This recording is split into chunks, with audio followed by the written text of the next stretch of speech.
pull it up. You're good to go. Let's see. I'm checking it on here. All right. There's that. And again, let me know if the sound is good. Please. Yeah, we'll yeah, right before we get going. So oh yeah, before we dive headfirst into here, even though we're live, but any questions or anything you guys needed to go over real quick before we actually hop into it? Nope. I'm ready. Easy enough. Do it live. The leaf system. Kyle, actually, I'm going to pull this up separately in a separate window real quick just to be safe. But Kyle, go ahead and zoom out so you get the whole screen kind of in your view. Yeah.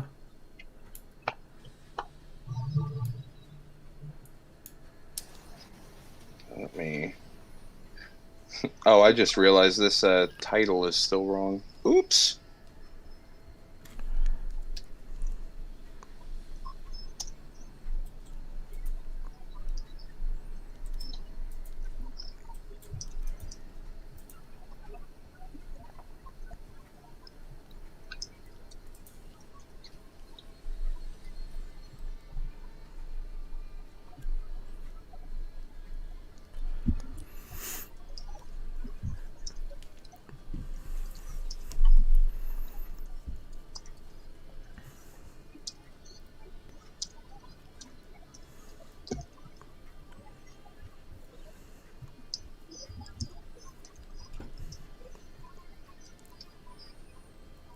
Okay, cool.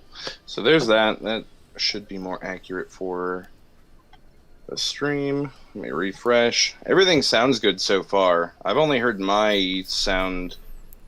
Has anybody listened to it? Hello. I am not. Everybody say something real quick. Hello.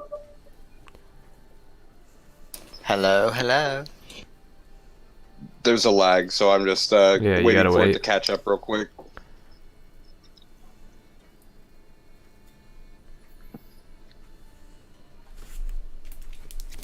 Yeah, everybody sounds cool. Perfect. Take it away. Awesome. Let me mute this one, and we'll just hop back into the actual stream. Or the actual game. Okay, so. Where we last left our... Oh, wait, I need more dramatic music. Real quick.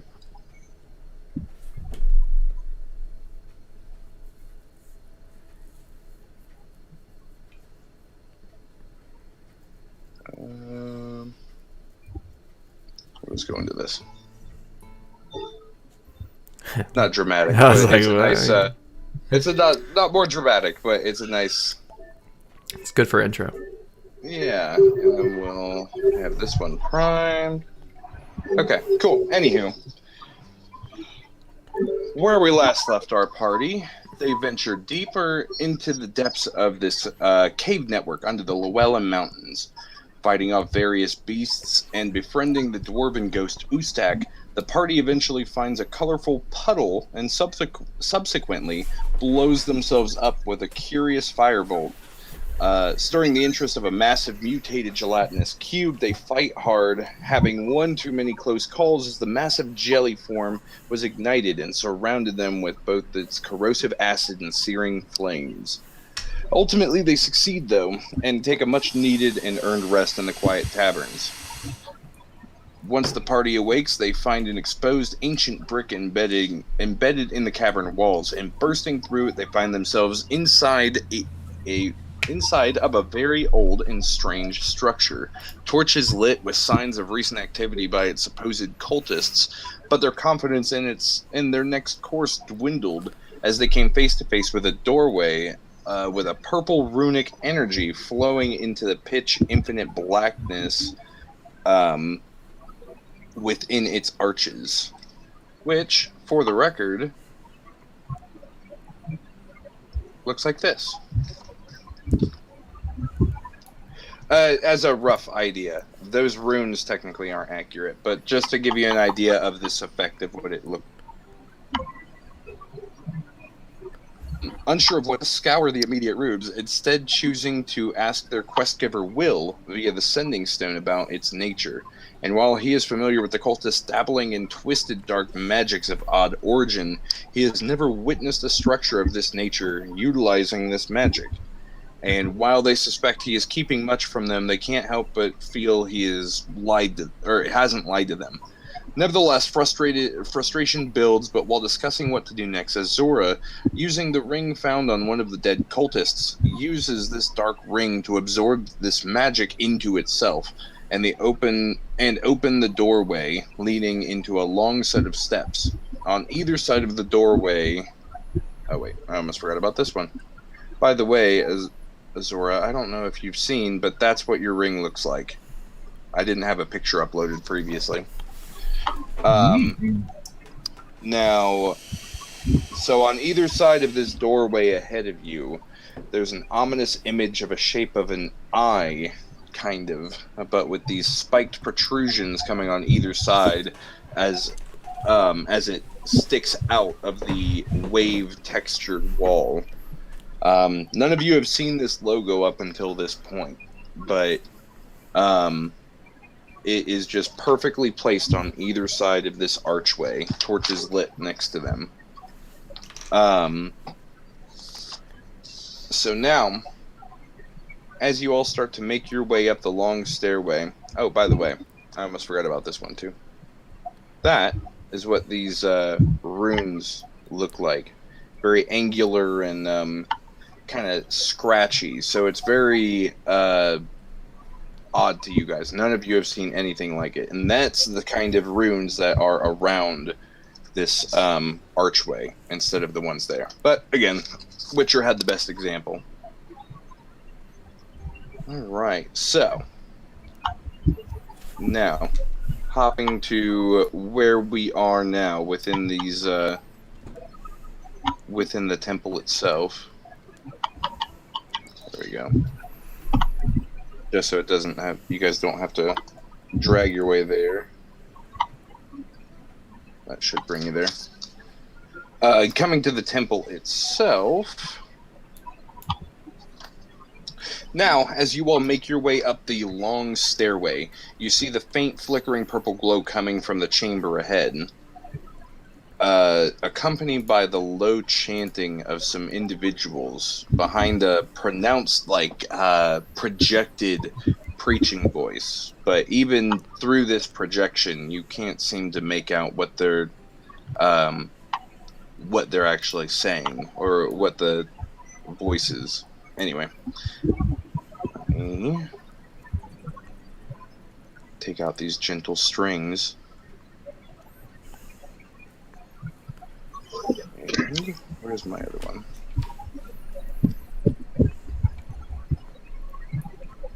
Sorry, 1 second.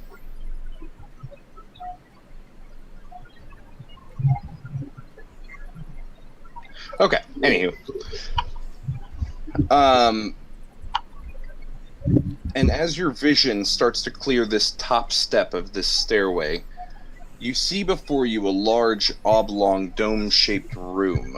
A path ahead of you leads all the way to the other end of the room, lined with the same glowing purple runes that lined the archway previously. On either side of this path, 5 thick stone pillars rise to the ceiling, 3 of which on either side having lanterns carved into them, and all of which having that same waving pattern, like worming its way all the way up onto the ceiling. This path ends on a raised platform on which a massive 20-foot tall half circle of a portal of similar purple energy drifting into the pure blackness stands tall and menacingly pulsating on the other side. On the ground below and on the platform above are cultists dressed in long purple and red robes, gauntleted hands pressed together while they all chant in unison. At the top of the platform steps, 4 dwarves are on their knees, bound, and one standing in front of this yawning portal. Hand also tied is a 5th dwarf. Next to him, that dwarf, stands a middle-aged man, human, tall with black graying hair and beard with sharp blue eyes. He is draped in similar purple robes over top of leather straps and defined partial plates. As you are all starting to crest these stairs, you can start to hear his sermon, more or less, starting to come through as you guys are getting to the top of this step. And with the keystone finally brought to a place where we can finally harness its great power. This is just the start. All of our theorizing and toiling finally made fact. And while we ultimately want nothing more than to join his greatness, becoming one with the great void itself, our jobs are not done, not by a long shot. That is why you shall have the privilege of joining your brethren in Nessos' sweet embrace. And as he moves, this figure moves behind the standing dwarf and places his hands on his trembling shoulders. He says, "Piece by piece, the world itself will join you shortly." And while this man tenses to thrust the dwarf forward, Bobag, furious, charges with a roar. Following suit, you all jump forward after him. The cultists chanting stop immediately, and as they seamlessly pull blades from their baggy sleeves and turn to face you, the man on the raised platform, the one you can assume is the man named Adrian Solvans, their leader. He scoffs and mutters something and shoves the dwarf forward as he turns back towards you. And it's hard to make out, but you see him toss something long to the cultist next to him. And at this point, I want you all to roll initiative. Alright.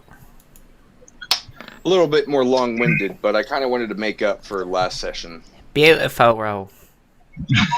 You nailed it. Hey! Ooh, boy. Oh, 3 6s? What the fuck? 666, baby. Okay, The number of the beast. That's not an omen. do you guys want to go by figure it by who has the best decks, who is actually going forward, or do you want to just let somebody go? Because currently Ragnar and Valric have the highest decks matching each other, and Azora has the less. But you guys can choose to do whatever you want. I say either Ragnar or Valric can decide between themselves, whichever. I'll go last. Okay, yeah, I can go first. That's fine. Good call, good call. So Ragnar is our Valric. And Bobag, you got 14. Yes, sir. Damn, we suck. No. Yeah, It's fine, yeah. it's This fine, is it's fine. this is unfortunate for sure. It's fine. They're all going to roll ones. Yeah, okay. I'm going to roll for them real quick.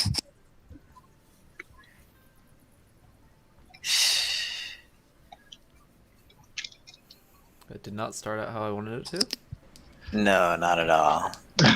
Not quite. I feel like I need to reassess. Ooh.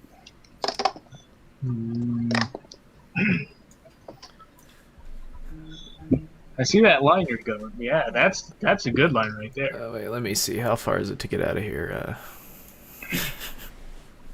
You're No. safe there. I'm no, out. No, we don't run. We don't run. I'm gone. Don't be a bitch, Valric. Yeah, I think that's my shot. Yeah. It's a good shot.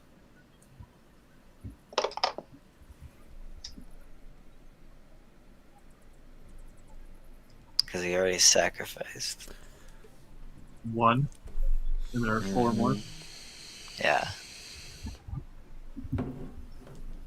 Okay. And before we start, I just need to make one quick change because hashtag encounter builder sucks. No, it's great. It's flawless. Never It's had any perfect. issues. Perfect. I mean, okay, let's be honest. It's not great, but when have we had a tool that's been as close as it has? You know what I mean? Right. I mean, it's not awful. It's just you can't account for what people are going to do. Yeah, and it's just, and I mean, how do you even come up with a system to accurately, Right. like, Like, all things considered, they're doing a great job, but Yeah, I think they have the asterisk next to it, like, hey, maybe don't take this to heart, like, and maybe they're doing that with their beta tag right now, like, oh, Yeah, it's still a beta, don't take it personally. yeah, I mean, who could foresee Azura jumping into a gelatinous cube and Thunder stepping out? Or Not me. Hooked Horrors getting decimated in one shot Seriously, oh my and doing literally 0 damage. Oh man, you guys destroyed that encounter, and I was just like, okay, well, they did it. Hey, but that's why I was just like so satisfied with that cube fight. It just, again, of course, changes should be made going forward, and I have no problem with that. But overall, for the drama of it, it was perfect.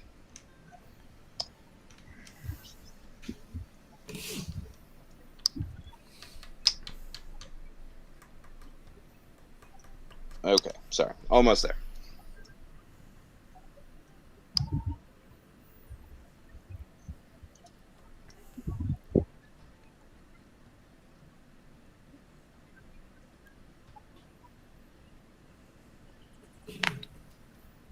Oops.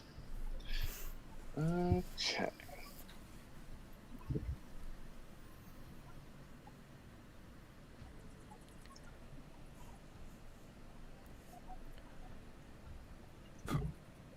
Nope, that's a big typo.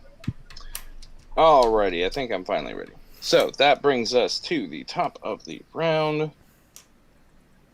which is Adrian. He actually rolled fairly good. So, having thrown something... Oh shit, you know what? All that prep and I still realized I forgot to put the dwarves on here. Just put like little tokens and we'll know what they are. Yeah. Yeah. Let me throw them on here real quick. Little dots.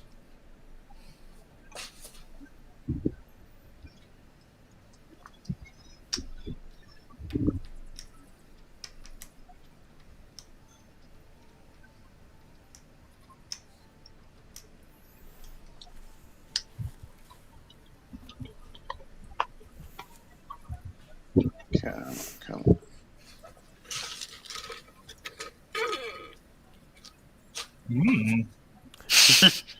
Dirty. Whatever. This'll do. And real quick, I'm going to turn this grid off so I can freely move because they're going to be a little squished in here.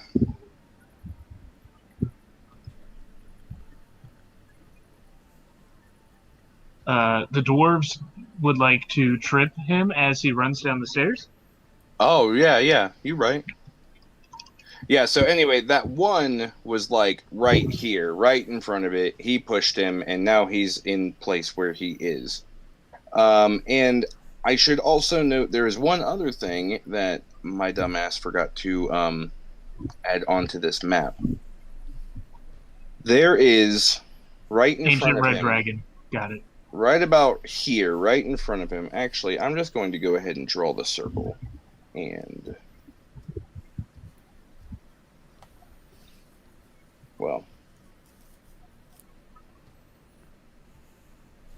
is. Okay, cool.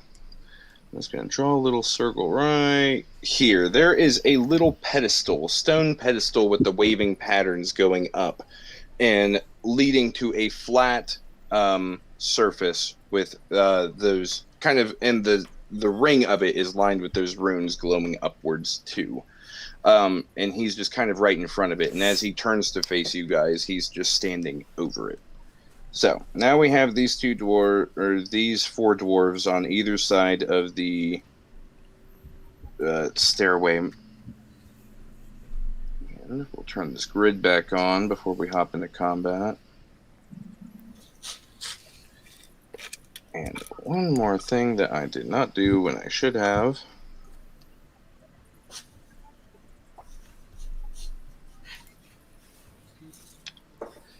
Nope, I lied. I need to turn this off one more time.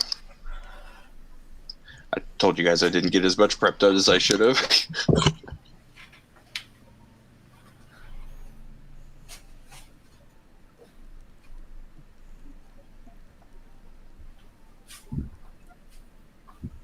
There we go.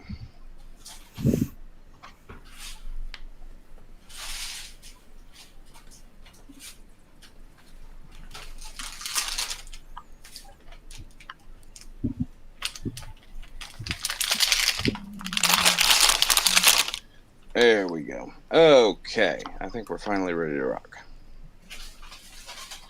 So, as all of these cultists disappear from existence. What? Yeah, I'm kidding. What? JK. They switch to attacking positions. Huh. Gotcha. Anywho, yeah, so they all turn to face you guys, weapons drawn. Adrian pushes... Bring it, pussies. Adrian pushes the dwarf into place and turns to face... you guys. He is going to... What is he going to do? Looking at you guys charging in, seemingly frustrated, he and turns and gestures both hands towards the portal and just grips, and it looks like he just starts pulling. And as you guys are watching this, gotta scroll up. You watch as this portal ahead of you, it starts like it's a half circular shape, more or less, slightly more than half circle, completely round, but it looks flat on its surface. And as he's doing this, you're seeing this flat surface just start to like bubble forward, and it's like shape and color like stay the same as it's just bubbling out in a big sphere, bringing I don't know if this will let me. Is it kind of like a Stargate? Kind of, but there isn't like a runic ring around it. And it's starting to kind of bubble like this. And he backs up a little as this, just this whole sphere of like a just solid blackness with a distortion around it of like light. Just the way it interacts is weird, but it has this glowing purplish hue coming off of it. And as this whole spherical shape, oh, and it kind of has like, I guess it's hard to describe, but kind of like wisps of like black darkness just kind of like moving and undulating over its surface along with this purplish glow. It's a very odd sight. None of you have ever experienced or seen anything of this nature. It just looks odd. And as he pulls it out, it just kind of starts hovering just a little bit above where they are. Kind of encompassing here, but it's only maybe like a foot or two above where they are. So I'm just going to leave it here for the moment. So it's above them. Yeah, like maybe 5 feet off the ground. Or I guess 6 feet. So it's like And- directly above their heads. Yeah, like their hair. You can see like if any of their hairs or the hood is just, it kind of looks like it's like floating up by them. That is his action. And with this, he's going to he finally pulling this through. And for the record, the portal is still there. It's still open. This thing came through and now is hovering above. But I'll put it back on once it moves. Anyway, he's kind of like seems out of breath almost, and turns back towards you guys and steps closer to the portal, taking a few steps back. And that ends his turn, bringing us to some of the cultists. Is it a spirit bomb? Oh, well, then we got like 6-7 he episodes. ain't gonna make it. Just, We got just 6-7 episodes. Yeah, just for clarity. So there Mhm. is still a portal up here. Yes, the same portal and size and everything is still there. It is, Just bubbling. yeah, it was just a really weird experience because it looked, honestly, the best way to describe it is like blowing a bubble, where out of this flat surface, a spherical shape starts taking form and it pops out, and that sheet, that portal is still there, left behind. And that is what's floating above their heads. Exactly. It is. Okay. While it looks just like that portal, it like has a kind of distortion to it, and like wisps of black move, like black smoke, I guess is the best way, but it's like orbiting and moving and undulating around its surface, if you can call it a surface. Does this magic seem very similar to that of the doorway that we opened with the ring? Definitely. It seems of similar, I guess, origin or style. Yeah, I guess you can call it. Yeah, definitely. All right, so I believe I just had to mark. Of course, there's. Well, actually, I don't want to tell you too much. So, anyway, these cultists up front, the ones right in front of Bovag and Valric, and two of them up here on the top platform. It is their turn at the moment. So the first two in front of you guys are going to go ahead and lash out. They have... Shit, they have two different weapons. These ones have... I can scroll up. There it is. They are going to lash out at you guys. These two right in front of you just have simple, the same ornamental daggers that you guys have been finding periodically through these caves. And both of them are going to lash out at you guys with two slashes with the dagger, which is +4 to hit.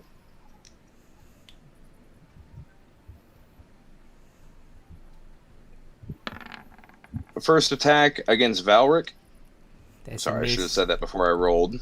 First is a miss. Second attack against Valric That's a miss. is also a miss. Valric, as you're rushing up to attack these cultists, it seems like they are just like they expected you. And pulling his dagger out of his sleeve, he just starts lunging towards you, but you seeing it coming, just kind of like sidestep on your way, rushing up towards him. Now the one against Bovag is going to make its two attacks. First, Alright. that's an 18, and second one is a 21. Now, when we ended the last one, I had entered a rage running up, so I will still be taking half. Yeah, that's fine. And I kind of wanted, without specifying, Bobag is in a rage. That's why I was like, he lunges furious. Like, anywho. So those two attacks, first one's damage is 2 And the second one's damage is 1. So as Valric is just kind of like sidestepping these jabs, Bovag, you're just running up, tanking it, and as you just stand overhead, presumably gearing up to attack, he just jabs straight at your abdomen, stabbing you twice, but you barely notice. All that for a drop of blood. Okay, so that takes us to these other 2 cultists up here, and they are going to shoot. 1 second. Sorry, my computer's acting really slow today. There it is. I just realized I forgot to turn this grid back on. My bad. There it is. Okay, cool. It's just weird because it won't let you place anything outside of that grid while it's active. Super finicky. Anywho, so these 2 back here are going to... Yep, there they are. Move forward. That is... Yeah, he's going to use his 30 to move right by these 2, down the steps, and move right about here. While this one is going to move up behind, or right by this pillar. For the record, you guys haven't seen exactly what Adrian tossed to this guy, but that is this guy right here. That was tossed the item. Yeah. Anywho, so they are just going to move up into place, and I think... Oh, here we go.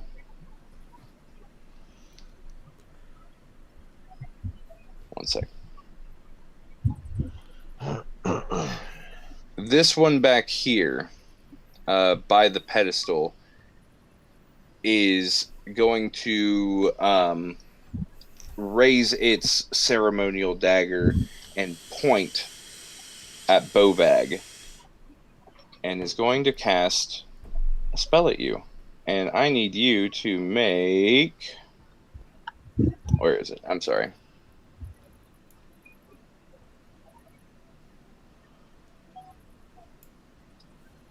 Sorry, it's not saying on here.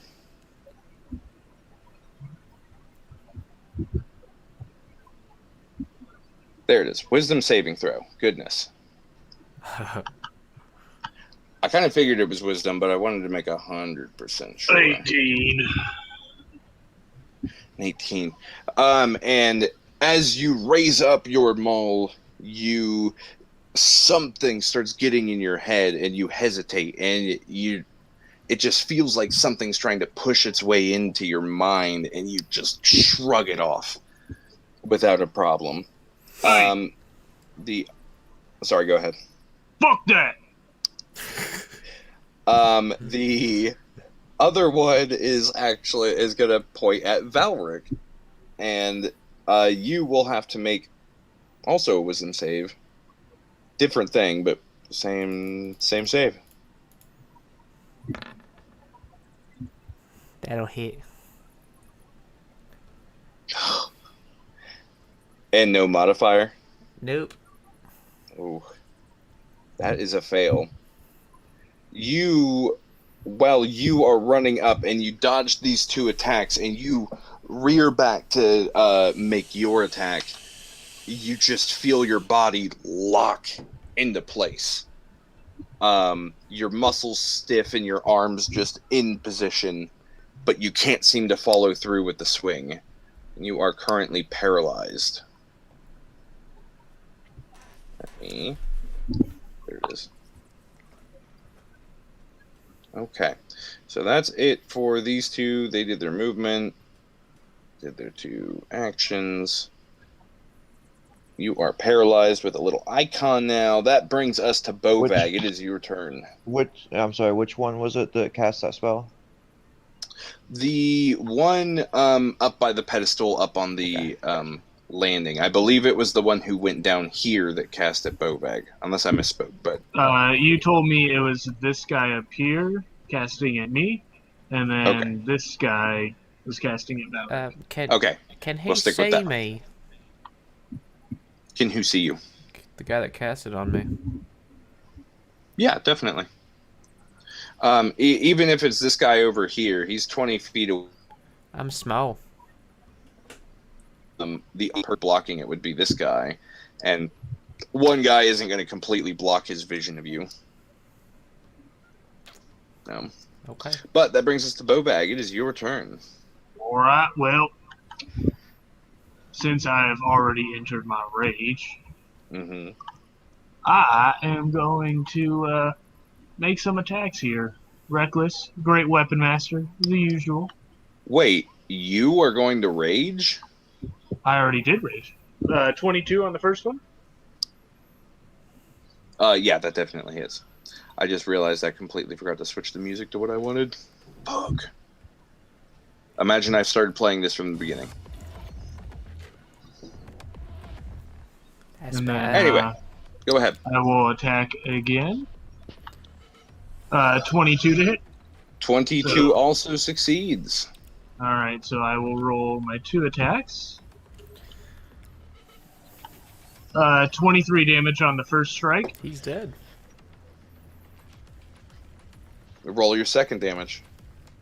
And Double ones, dude. 19 on the second, so How do you total wanna- of Hold the 42? line. How do you want to murder this cultist? I want to hit him from the side and send him flying towards this guy. Definitely. Just so he lands at his feet. I don't want to like try to hit him with him or anything, but you know. Sure. So, with your first attack, you just finally, after shrugging off a spell and being stabbed in the abdomen, you just bring down your maul straight down on his clavicle, and he just buckles with it. And carrying the momentum, you swing from the side and just knock him straight at the feet of this guy, cold dead. Oh, what a shame. Straight up And murdered. I'm going to move up, and thanks to my, actually I'll move right about here, Mm-hmm. and with my third attack that I get since I brought a creature to 0, I'm going to, attack again, recklessly. Great Weapon Master. 19, 19 does hit. 25 damage.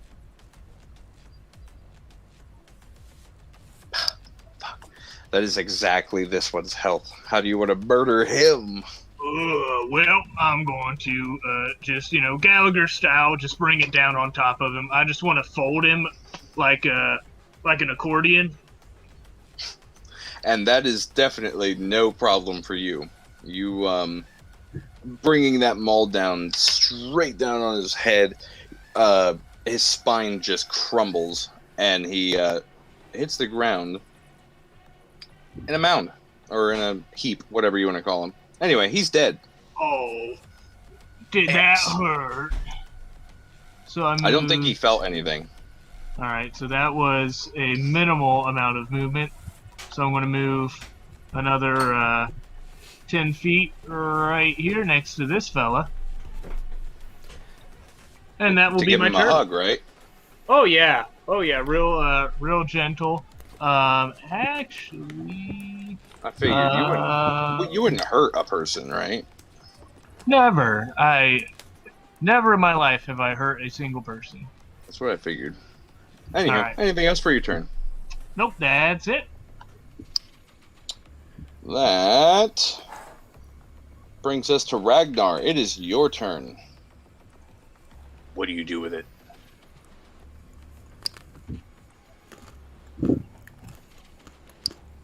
Ragnar? I'm here.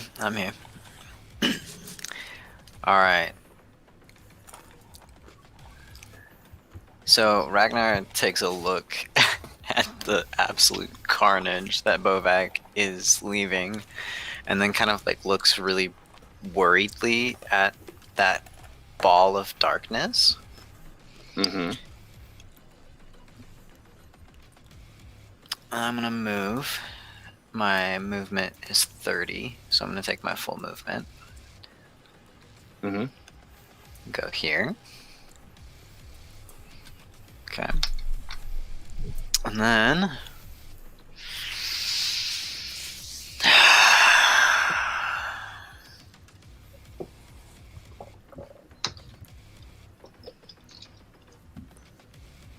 Oh, there it is.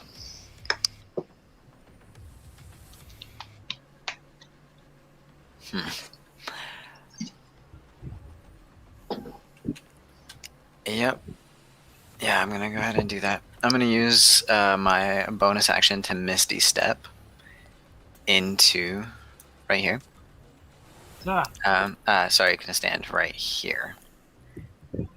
And then I would like to cast Thunder Step. Where'd you And go I to?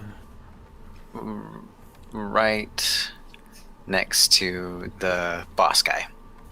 Literally right next to him. Yeah, we can't see you. Oh, you can't There see he me. is. Okay. Found him. Yeah, I did. Cool. The black orb was on the top layer. So sorry. Okay, Ah. so you're there, and you said you got Misty Step as a bonus. Yeah. Gotcha. Yeah, so I cast Misty Step. Yeah. Damn. And yeah, now I'm here. Okay, one thing.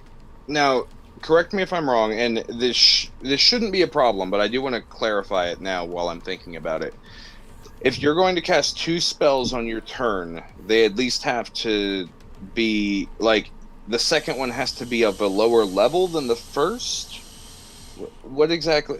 Do you guys know how that one works? I'm drawing a blank on it at the moment. Not entirely sure on the rules of casting this full. Hold on, got the DMG. Hold on. Let's find out. Yeah. Yeah, I'm really drawing a blank on it. I know there's some kind of rule to it, which it should be fine because you're casting a second level spell as a bonus action and a first level as an action, so I don't see that being a problem, but it's something I just feel like we should clarify while it came up. Yeah. Well, and Thunder Step is a 3rd level, so that wouldn't. Oh shit, work. you're right. Well, hold on. It may still be okay with you using the second level as a bonus and your action as the 3rd level, with it being a higher level for your action, but I'm not 100%. Yeah.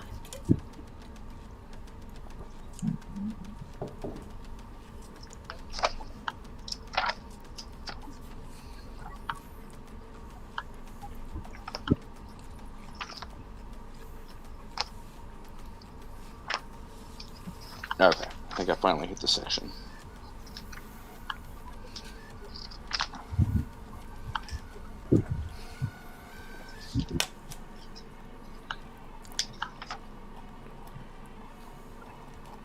Oh, it's not there.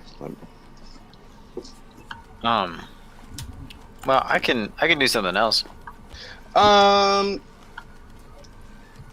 Sorry. Here we go. Multiple spells per turn for 5e. Let me see what it says.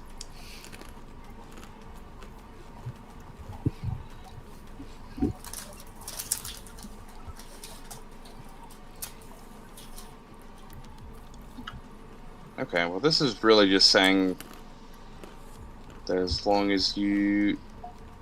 Yeah, I mean, as long as it says a bonus action and then an action separately, this is saying it should be fine. I could be wrong. Maybe I just thought there was a rule, or maybe Critical Role had some rule about that. I don't They do it remember now. differently. Yeah. Yeah, maybe there's no actual rule for it. I mean, again, I don't really think it's that big of a deal, personally. I think it's only a problem when you're casting, like, 2 fucking 7th level spells, like, in the same turn or something. Then it gets a little outrageous, but even then, I feel like there's probably some balance to it with the bonus action and the action, but Regardless, you can totally do that. It's fine. I just wanted to see if there was something about it while I thought about it. Okay. But I don't want to hold up the game. So go ahead. You Misty stepped as a bonus to right next to him, and now you're wanting to Thunder Step away as your action, correct? Yes, but I want to take him with me. Interesting. So he has to make a save, right? Because it has to be a willing? Well, so what it says is you can bring along you can teleport. Oh yeah, you can teleport one willing creature. Yeah. So I can't take him, huh? Dang. I mean, personally, it does specify that, but I know that there's some kind of spell that has the same logic, but they have to make a save if they're unwilling. And technically it's bending the rules, but I'm okay with that. Let me just double check what a good save would be for that, and I'm okay with it as long as he gets a chance to fight it. Okay. Cool. I don't personally mind. It comes with a con 15 save. Oh, that's the con for surviving the thunder damage. Right. I could try to grapple Probably a him. good one. If you take him with you, you're not going to do the damage. Yes, that is true. Not to him. Yeah, Right. definitely. As long as you're cool with not damaging him and just taking him with you, yeah, that's fine. You know what? Let's just go ahead and make it. We'll keep your same saves or spell save DC, and in this situation, we'll make it a dex save for him. I don't even know what his fucking dex is, but in this situation, it'd be him trying to fight against it. But we'll use your spell save DC for it. Okay. So he'll roll a con and a dex. Right. No, he will only make a dex, but the others who will be affected by the thunder wave itself. If he will doesn't make the get con taken, saves. though, wouldn't he be left behind and take the damage? Yeah, definitely. If he fails Okay. his save or if he succeeds his save and stays behind, he will take that damage, 100%. Okay, cool. And what's your save DC? 15. He fails. And you Nice. successfully take him. He tries pulling away from you, but you grab his wrist and you take him with you. And that is affecting, the other 3 guys and the dwarves. Wait, what? Is it a 10-foot? 10 foot. It's So 10 foot. it would just be Oh, yeah. Douche McDuck up here. Exactly. Okay, cool. Only 1 save. Easy enough. Con save, and that is a critical fail. He will say with that force, he takes this damage and also is thrust prone on the ground in front of these, right next to these dwarves. All right. Now go ahead and roll your thunderwave damage. Boom. Happy with that. 14 damage. I don't know. We'll say. I don't know. That's prone. Good enough. Okay, 14 damage to him.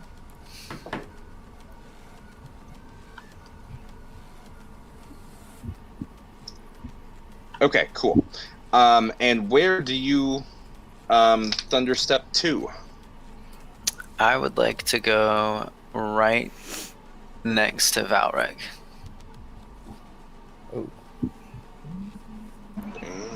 Okay, alright.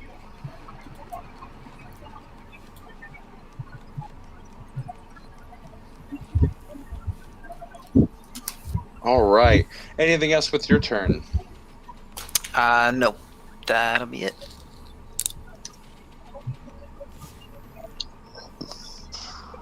Alright.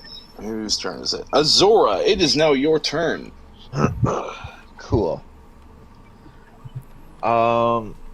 Azora, she's gonna say, Ragnar, I need you to close your eyes for a second. I close my eyes. She's going to cast Hypnotic Pattern in a 30-foot cube right here. 30-foot cube.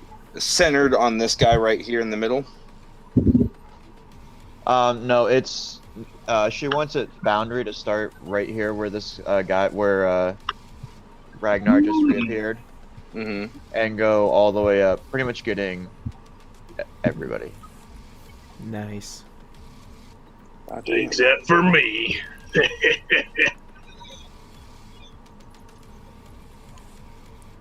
There we go. Okay. And everybody works. needs to make a wisdom save. Or be charmed.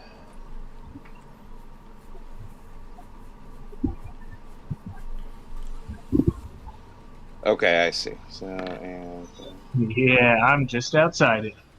It's a 15. Oh shit, I'm charmed.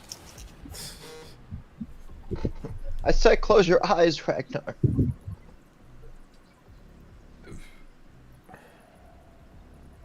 there we go. Okay. Does that... Is that where you were wanting it? 5, 10, 5 feet 20, 25. further down. Oh, it did, okay. On this guy right here, I thought.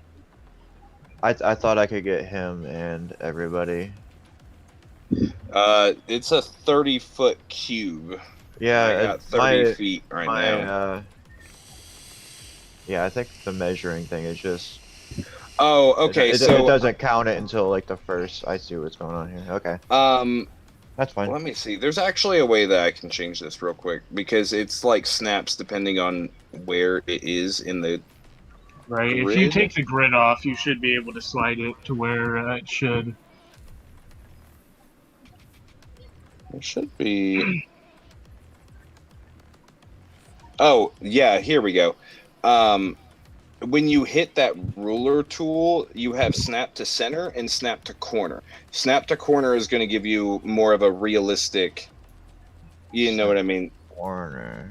Yeah, so that would give you a solid 30. Okay, interesting. And then snap to center is going to be, well, here, for example, if I scoot this over right here, now it's a perfect 30 by 30. But I assumed you kind of wanted it a little bit more like centered like here. But regardless, it can still encapsulate everybody but the leader, or move it down and it can... Yeah, we'll do Okay. everybody but the leader. That's Okay. There we go. So, and that is a what I'm save? not charmed. wisdom 15. That protects Ragnar. Protects everybody. Mm-hmm. That's good.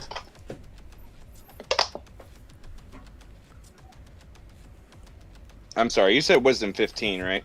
Yes. Yes, sir. Gotcha. So, let me see which one's which real quick. I keep mixing up these fucking cultists. I should have really made their icons different.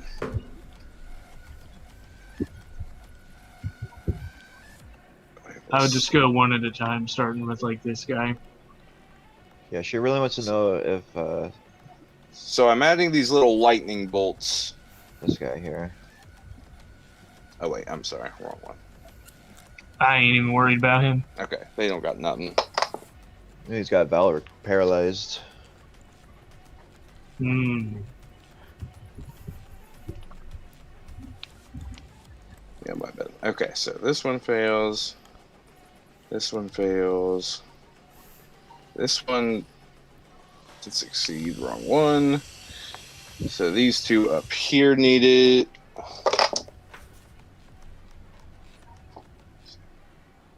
Succeeds. That one fails. You got a decent chunk of these guys so far. This guy Hell over yeah. here needs it. Take He him out. fails. Take him out. And okay, and they have nothing also. Only catch is the dwarves are also affected, so let's see if they save. Ah, fuck the dwarves.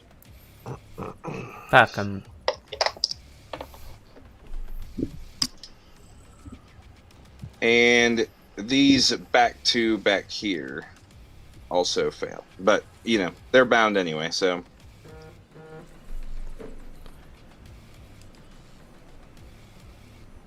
And the two up front succeed. Okay, cool. So that is all of them. So as Azora, you create this lighted, hypnotic, undulating colors and lights above you guys in the battlefield within that cube. And some of the cultists are smart enough just to, like, no. And just their mouth and just drooling, just staring at these colors. Including two of the dwarves. All right. Anything else for your turn, man? Which one saved? The one cultist in the middle at the top of the steps, and the one in front of Valric. The two on the ground and two up top both failed. So What this about guy the prone right guy? here? The Prone prone guy succeeded. Mm-hmm. This guy right here is under. Yep. Yep. If they have that little lightning bolt pattern, they So- failed. They are currently what's the term? That's the one that was paralyzing Valric. Is he no longer yes. paralyzed? Well, that's a good question. On a failed save, a creature becomes charmed. Can a charmed creature hold concentration? I know it can't like attack me or do anything harmful to me. It is a concentration spell It's for incapacitated. what's on me. I believe Yeah. so. Hold person If should be. he's incapacitated, then I would Yeah, he's I would think that there's no incapacitated. way that he would concentrate on it. That's what I would He think. can't move. Let me. He's hypnotized. Yeah. I don't know. I mean, if they're You're drooling, hypnotized, there's you're no not way that really they're thinking about things. Concentrating.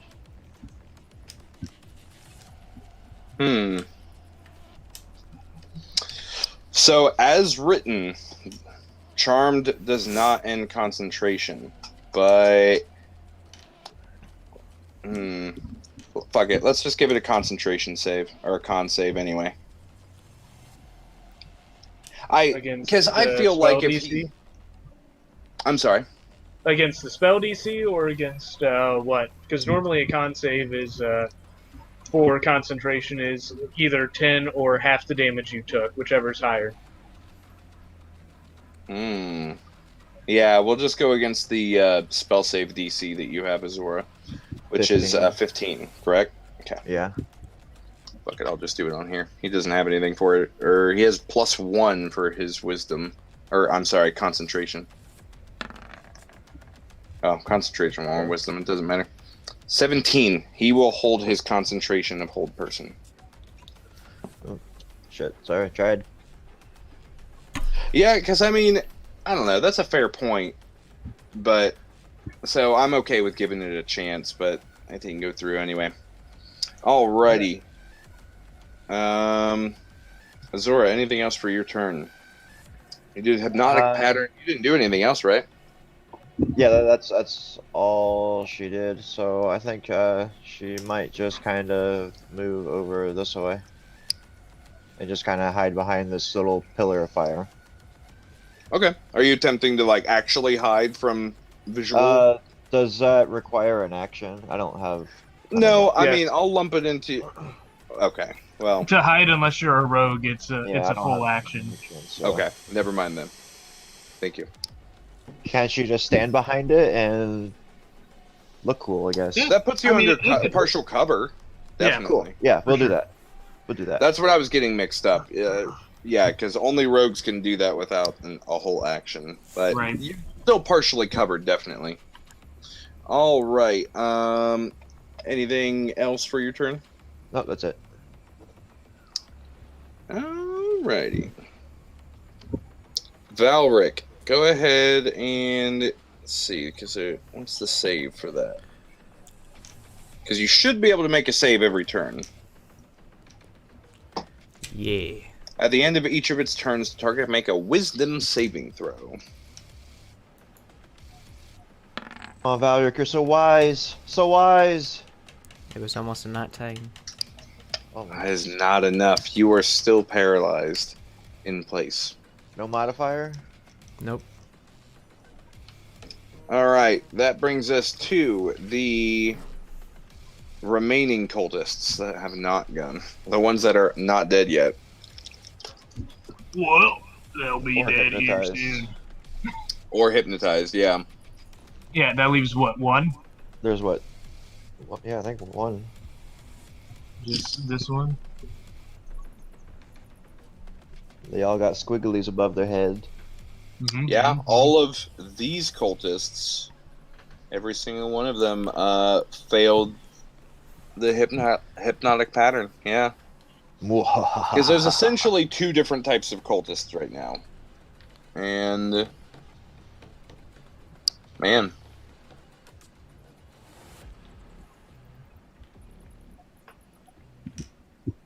okay, damn, yeah, they're just fucked in the meantime. All right, so that's going to just move it forward to this dark form above you guys. Oh. It is going to... Let's see here. How far we got here? Okay. It is going to move forward, hovering above you all. Oops, wrong tool. There it is.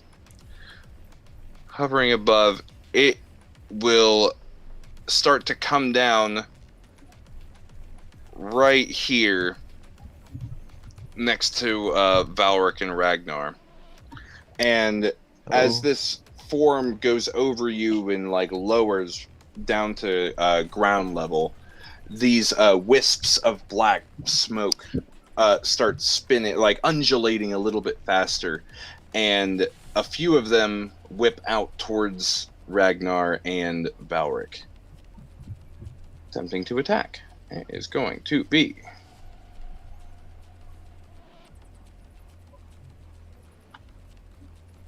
there it is. My bad.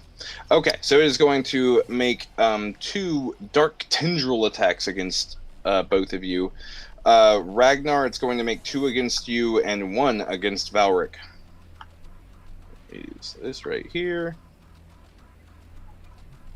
First one against Ragnar. That's a hit. 24. Second one against Ragnar is a 23. Those are both hits. And the first against Valric is a 24. And it is... so let me go ahead and roll for them real quick. First for Ragnar. Damn, double sixes. I am going to reduce some of the damage on Ragnar here. Okay, go ahead. 5, not much, but... So Ragnar, you take a total of, what, 24 damage? 24 damage. As Okay. these wisps of black energy just whip out at you and strike you, dealing a total of 24 necrotic damage. Ow. And then the one tendril going towards Valric for 13 damage. Wait, 13 necrotic. I don't know if I said that or not. does it hit me? Yeah. 13? No, it was Yeah. 24. It rolled a 24 against you. 13 was the second damage against Ragnar. I rolled all 3 attacks from the get-go. Okay, 24 against me, and there's Mm-hmm. just straight up 24? Mm-hmm. Okay. 13 And- points of damage. 24 was to hit. Yep, exactly. So 13 points of necrotic damage to Valric, and that is its turn. Bringing us to the top of the round, as Adrid, seeing being teleported in between you two, and seeing this dark shape move right in front of him, he looks a little bewildered and is going to first move on this side of Ragnar real quick as I figure out what else he's doing.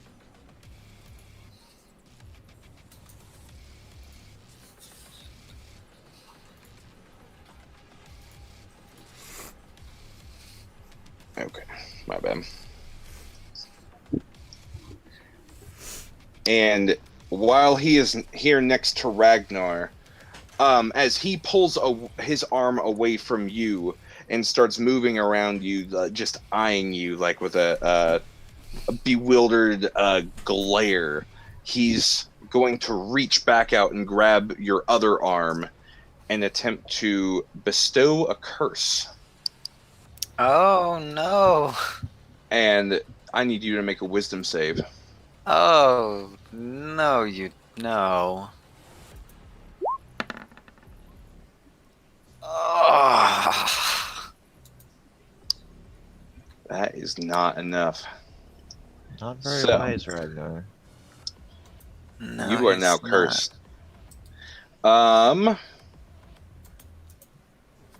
Okay, so first off, there's a few things with being cursed.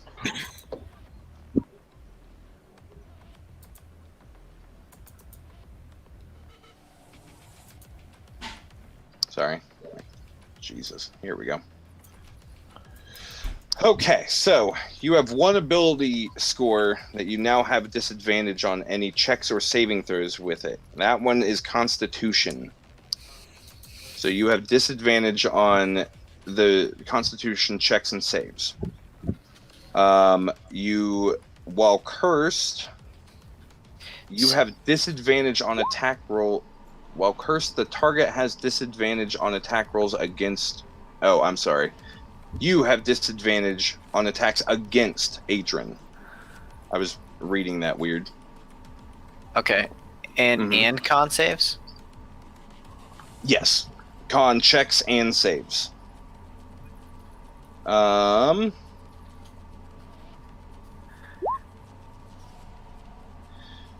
While cursed, the target must make a wisdom saving throw at the start of each of its turns. If it fails, it wastes its action doing nothing. And the last thing it has is while the target is cursed, your attacks and spells deal an extra... While the target is cursed, your attacks and spells deal an extra 1d8 necrotic against the target. So him attacking you, he gets an extra damage. So, I think that covers all of them. So yeah, disadvantage on con checks and saves. You have disadvantage on attacks against him, and you have to make a wisdom save at the start of every turn, or you do nothing. Okay. Okay. It sucks. So he's going to reach out, grab that, and you just feel this pulsing pain reach up your arms as you just see this kind of like blackness just spread out. I mean, not like your whole arm goes black, but you just see it kind of like pulse through your veins as this curse takes its effect. Now he is going to use that, so he can't do this. So he is going to go ahead and cast...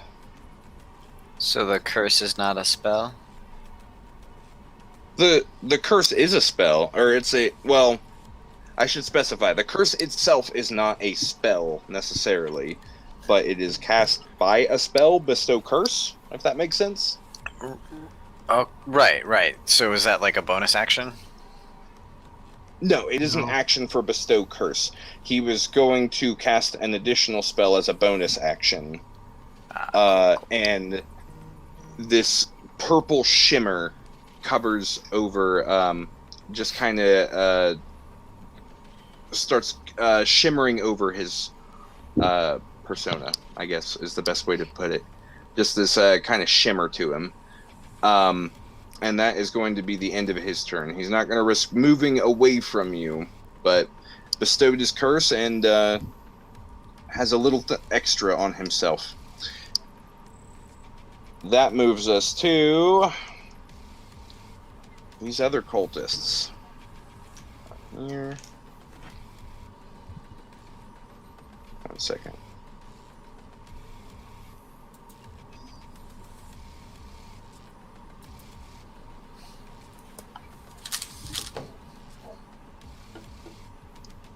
Sorry, my computer is just taking its sweet time today. My goodness.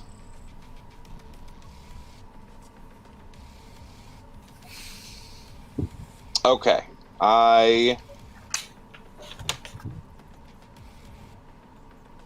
Okay, cool. I was wrong. It's not all of these effects. Thank you, Garrett. You pointed that out to me.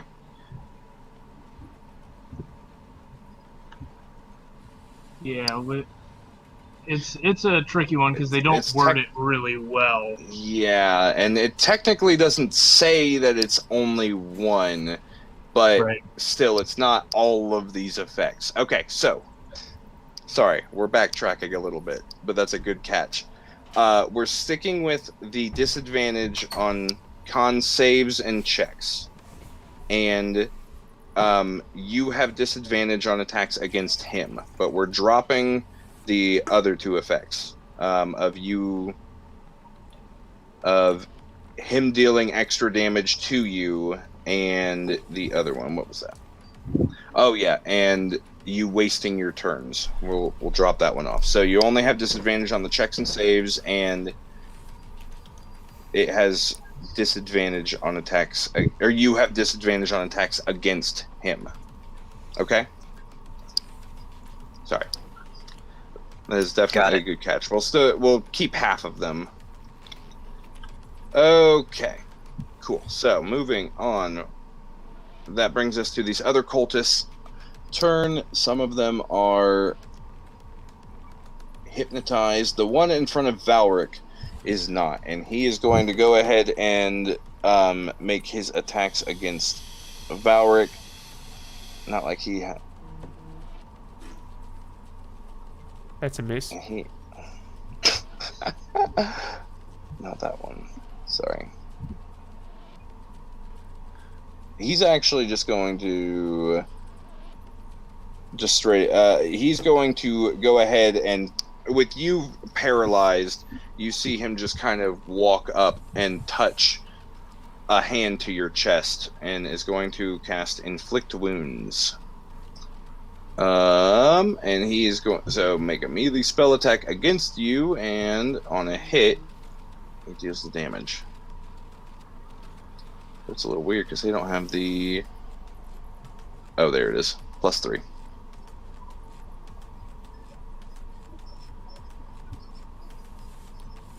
Okay, here we go. Rolling against your AC. 17 is a 17. Okay, I guess I don't know what the best way of like it hitting or not hitting if he's touching you, but I guess if it takes effect, he has to make a melee attack. Yeah, it's listed as a melee spell or a melee attack essentially as the roll. He has a +3 on his melee attack. It's a spell that's attack. his spell That's attack using modifier. Mm-hmm. That's his spell Does he modifier. get an advantage because Valric's paralyzed? Technically, but if it hits, I'm not stressing about it. You might roll a natural 20. I'd roll again. Okay. Well, if you would risk him rolling a natural 20. Yeah, okay, cool. I do. That's the game. You're right. Okay, so Inflict Wounds is. It's really nifty how D&D Beyond has like the pop-ups when you hover over it, but if it's not always responsive when it should be. It's like my mouse is already there. Please just show me what the spell does, damn it. Now roll 3 1s for me. Possible. And no modifier on this, so it's just a straight 3 die. 3d10 for Inflict Wounds. Alright. 16 necrotic damage as he touches to your chest, and kind of in the same way that pulse of black through your veins is visible as the pain grips into your chest. I'm very familiar with this spell. Alright, and the only other one of these guys that is not under the spell is up here on the platform. And he is going to cast Spiritual Weapon. And I don't have a token for the weapon, but it is going to float right by Adrian. Yeah, right by Adrian.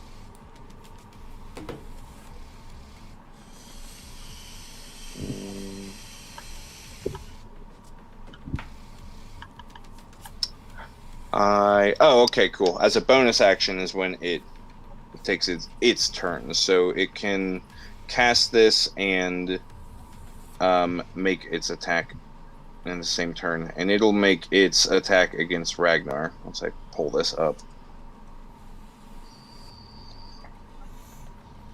Sorry.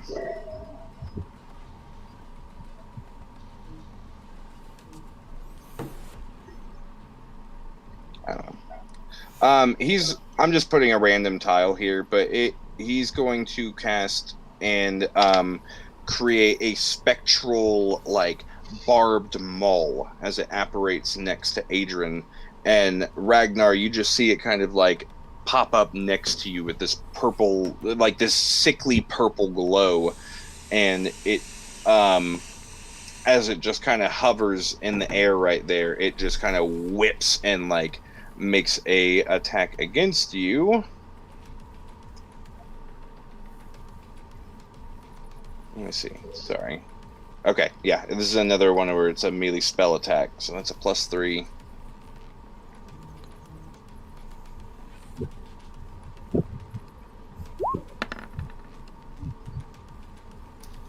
That is my 17. AC, so that does not hit. It does hit. If it Yeah, is your AC, it hits. Yeah.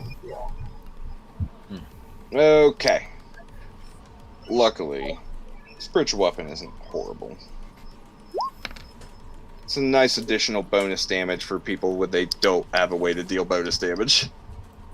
Yeah, you get 4 damage from this spectral spiked maul as it whips towards you. Yikes.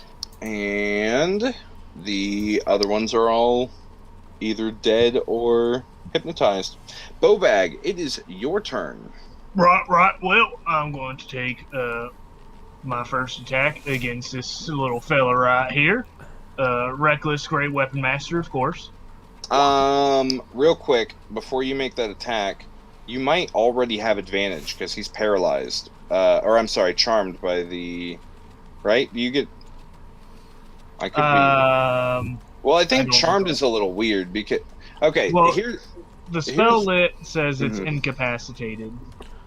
See, I think that's the weird thing, is because they are saying it's charmed effect, but technically, charmed is used when you're, like, manipulating people, and it's not taking them out of commission, and I think that's why I've been having a weird time trying to understand how hypnotic pattern's gonna work. You know what I mean? Because charm doesn't technically take you out of commission. It normally switches your allegiances. So I'm kind of surprised hypnotic pattern does charmed instead of, like, I don't know, paralyzed or stunned or something. Stunned would make more sense. It's a little weird. I'm still going to reckless. Okay, go ahead. Natural 20. Let's go. Kick his Fucking ass. dead. It barely hits. Go ahead and roll Let's see. That would be 2d6 plus 29 for 34 damage. 34 damage. Jesus. Let me double check what his health.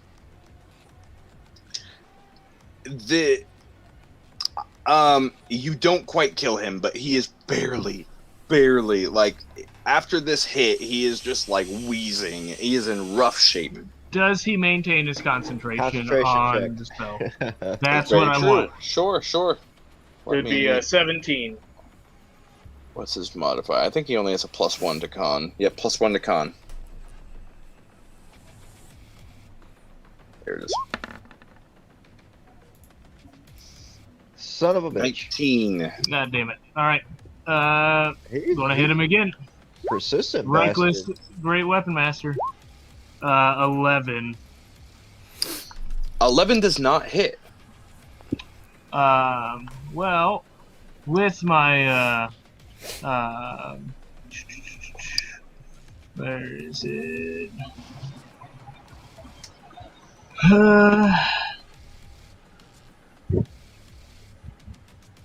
I'm going to use my hammering horns, and he has to make a strength saving throw, or be pushed 10 feet away from me.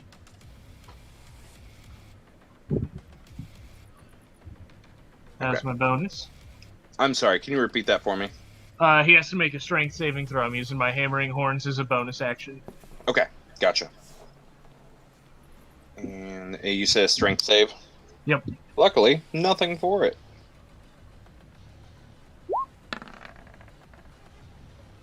Alright, he is pushed 10 feet away. So we'll push him right here. Mm-hmm.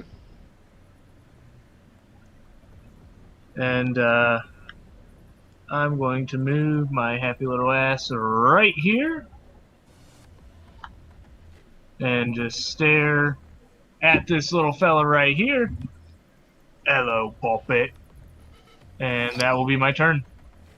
So you loom intimidatingly over him. Alrighty. Ragnar, it is your turn. All right. Okay. So, where is the leader? Right, the square above you. Okay. I'm gonna turn to face him, and I'm gonna pull the iron bands of Billaroo out of my pocket, and I'm gonna throw it at him. Interesting. Okay. So this rusty iron sphere measures 3 inches in diameter and weighs 1 pound. You can use an action to speak the command word and throw the sphere at a huge or smaller creature you can see within 60 feet of you. As the sphere moves through the air, it opens into a tangle of metal bands. Make a ranged attack. Roll with an attack bonus equal to your dexterity modifier plus your proficiency. So...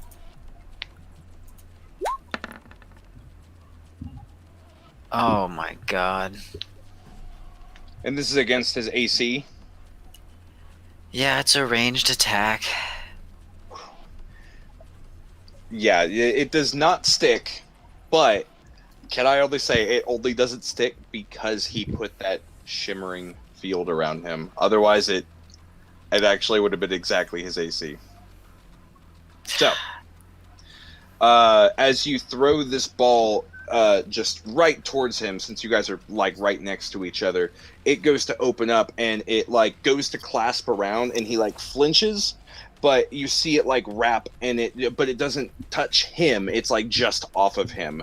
And as it like clenches, it releases and drops to the ground and goes back into the ball. I believe, right? It just goes back into its normal shape if it doesn't succeed. Correct. Whew, that was a close one. Well, that was my action, so I'm going to run behind this pillar. So moving away from him, you do open yourself up for an opportunity attack. Fudge nuggets. I'll let you backtrack if you don't want to, but Well, I gotta get out of there. okay. So he'll go ahead and make an attack against you.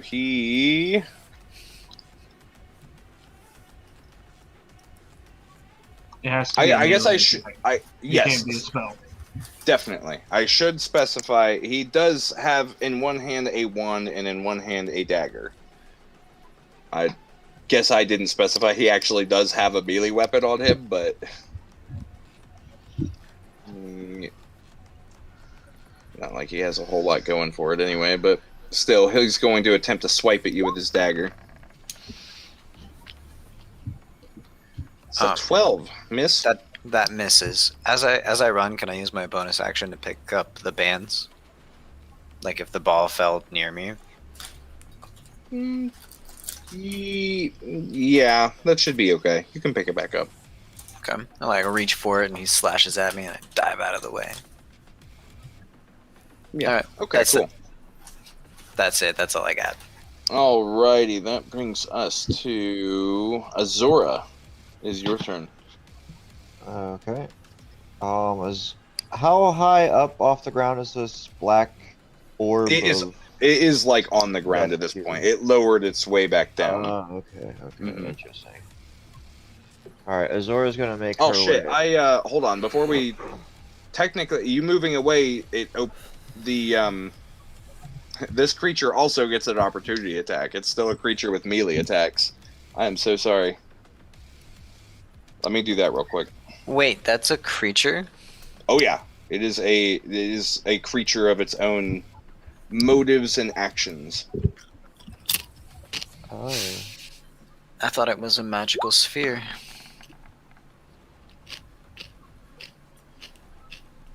Oof.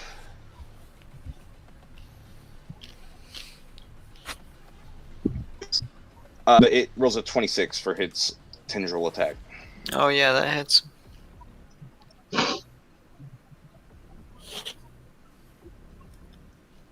Okay. I'm going to And- reduce that. Yeah, By 6. definitely. Go ahead.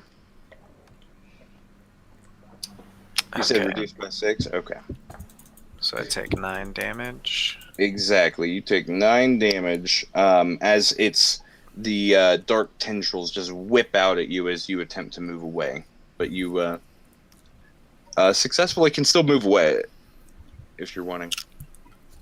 Yep. Okay. So at this point, Ragnar collapses against this this brazier, coughing up Mhm. blood. Oh dear. Anything else on your turn? No, that's it. Oh wait, I'm sorry. Yeah, now it's Azora's turn. Duh. Okay. Well, Azora seeing Ragnar collapsing and, she's going to go ahead and pop some healing his way. Using her pool of die that she has. Okay, so she's gonna heal Ragnar for 22. Oh, hit points. oh my god. Shit, Azura, what? Damn. Those Thank sixes. you. Those sixes. How about that? That was Okay. fucking And- legit. And then she's gonna come down. Can she occupy this space right here, or is that? Yeah. So if you are essentially moving into range of this creature. Right. It's a little weird. This creature is technically you can move into it. It is not a solid thing. So you are essentially moving into its space here. Like right on the cusp of it. You know what I mean? Okay. It's considered a 20 by 20 creature with an area of effect. So it's something you should consider, at least if you're moving up into it. All right, and she's going to reach down and touch Valric on the shoulder, and drawing in the magic from her staff, she's going to heal him by. Let's see here.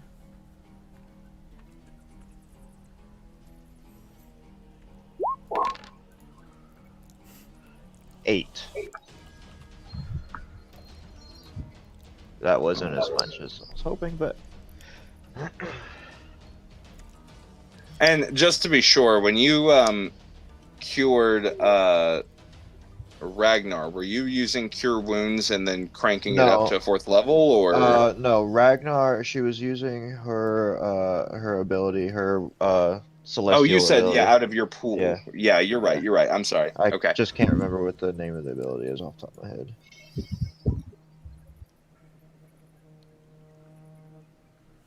And I think that's about all for Azora.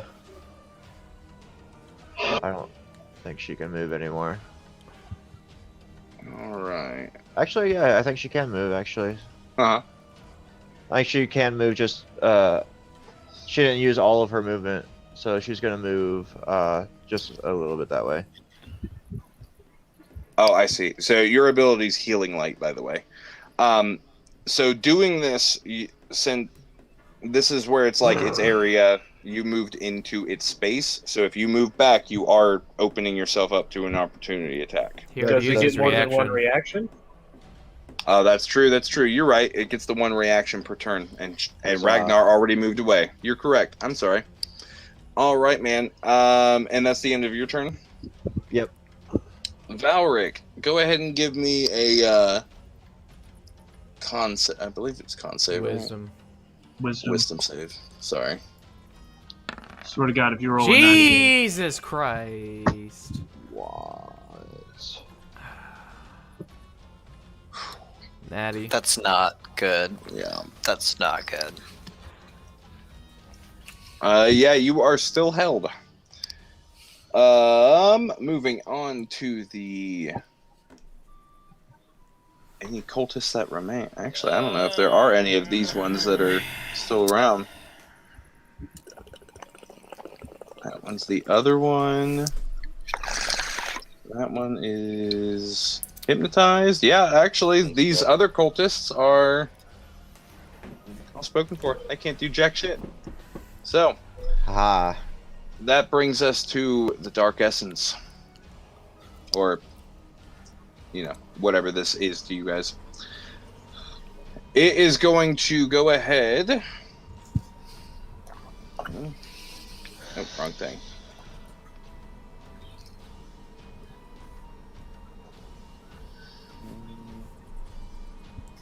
So, it's going to go ahead and move over Valric and Azora, enveloping their forms. So for the rest of you guys, you were just seeing it move over them. Now, from your guys' perspective, nothing really, everything just goes dark. And you are assaulted by just this cold, it just intense cold from its form. Now, let me... Not this one. This one. There it is. And yeah. So anyway, just this intense cold and pressure as it moves around you, and it is. You aren't taking damage yet, but it is very, very uncomfortable. And while it is enveloping, is going to make its tendril attacks. Again, this is a really weird creature, but its tendrils can lash out and lash in.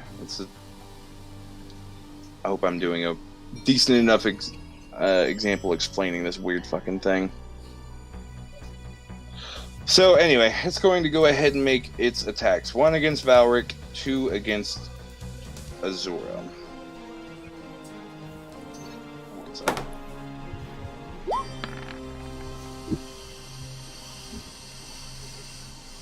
Is a 9 against Azora. Sorry. First off, Azora.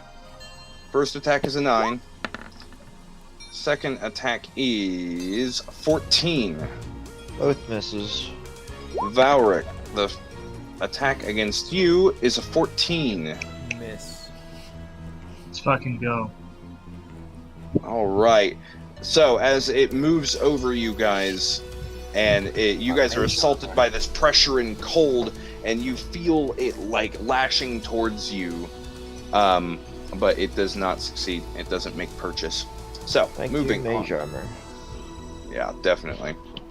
Moving on to good old Adrian, seeing Ragnar dip out and him miss to lash out at him, and the Dark Essence moving over the other two. He's looking around the field and turns around to see Bovag looming over him. And Bovag, you immediately see a Hello, puppet. you could call a look of concern. A trickle of piss down his leg. Not quite a trickle of piss, but he's A not flood, got it. excited to see you. And he is going to... Bovak, we need him alive. No, no, no. He's Not dead. today.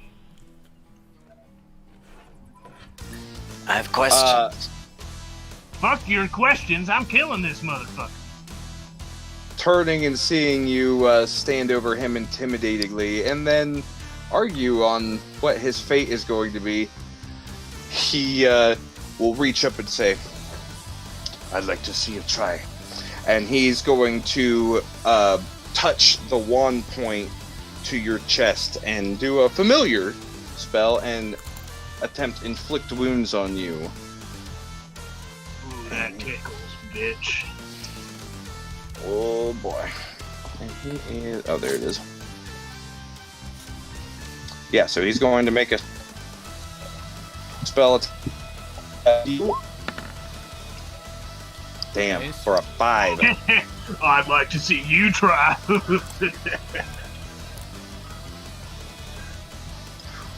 Okay. So that not working, he immediately looks flustered and shocked. Like, bit off a little bit more than he was ready for, and is going to... Let's see.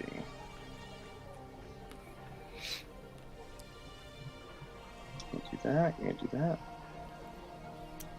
Okay, what he is going to do is then instead... Nope, that's action. He can't do most of this, actually.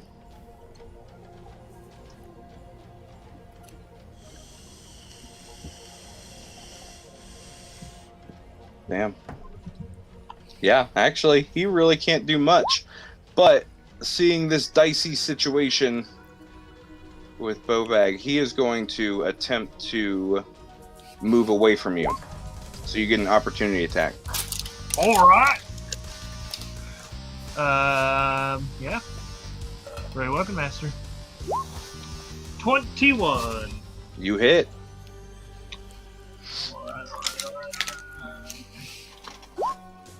22 points of damage. Whew.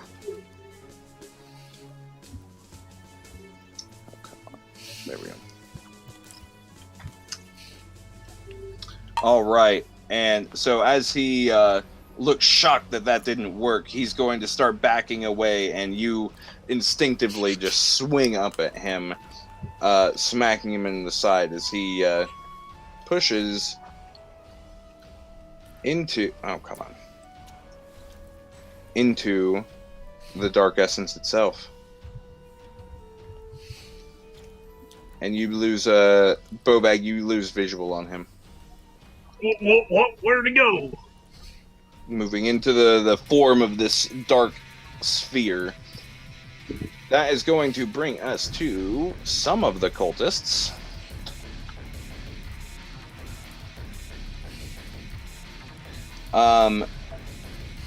This one in front of Valric is going to attempt to stay out of this creature's form. But knowing Valric is ahead of him, going to still try to attack, since he shouldn't have moved, but he'll still have disadvantage on these attacks, since he can't actually see you inside of its shape. So. And he has... There we go. So, first attack with disadvantage. I got 14 and... That's a miss. Damn. Yep, 14. All right, Let's and go. his second dagger attack with disadvantage. I got a 15. Miss also, correct? Cool. All right, so he is just stabbing into darkness and is not doing a very good job. That brings us to the other cultist up here on the top of the steps. Who will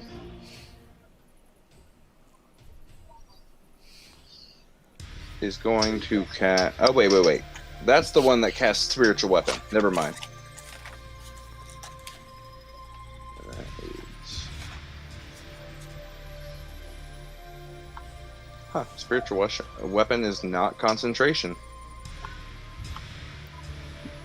I'm surprised. For some reason, I thought that was. Unless I'm reading this wrong.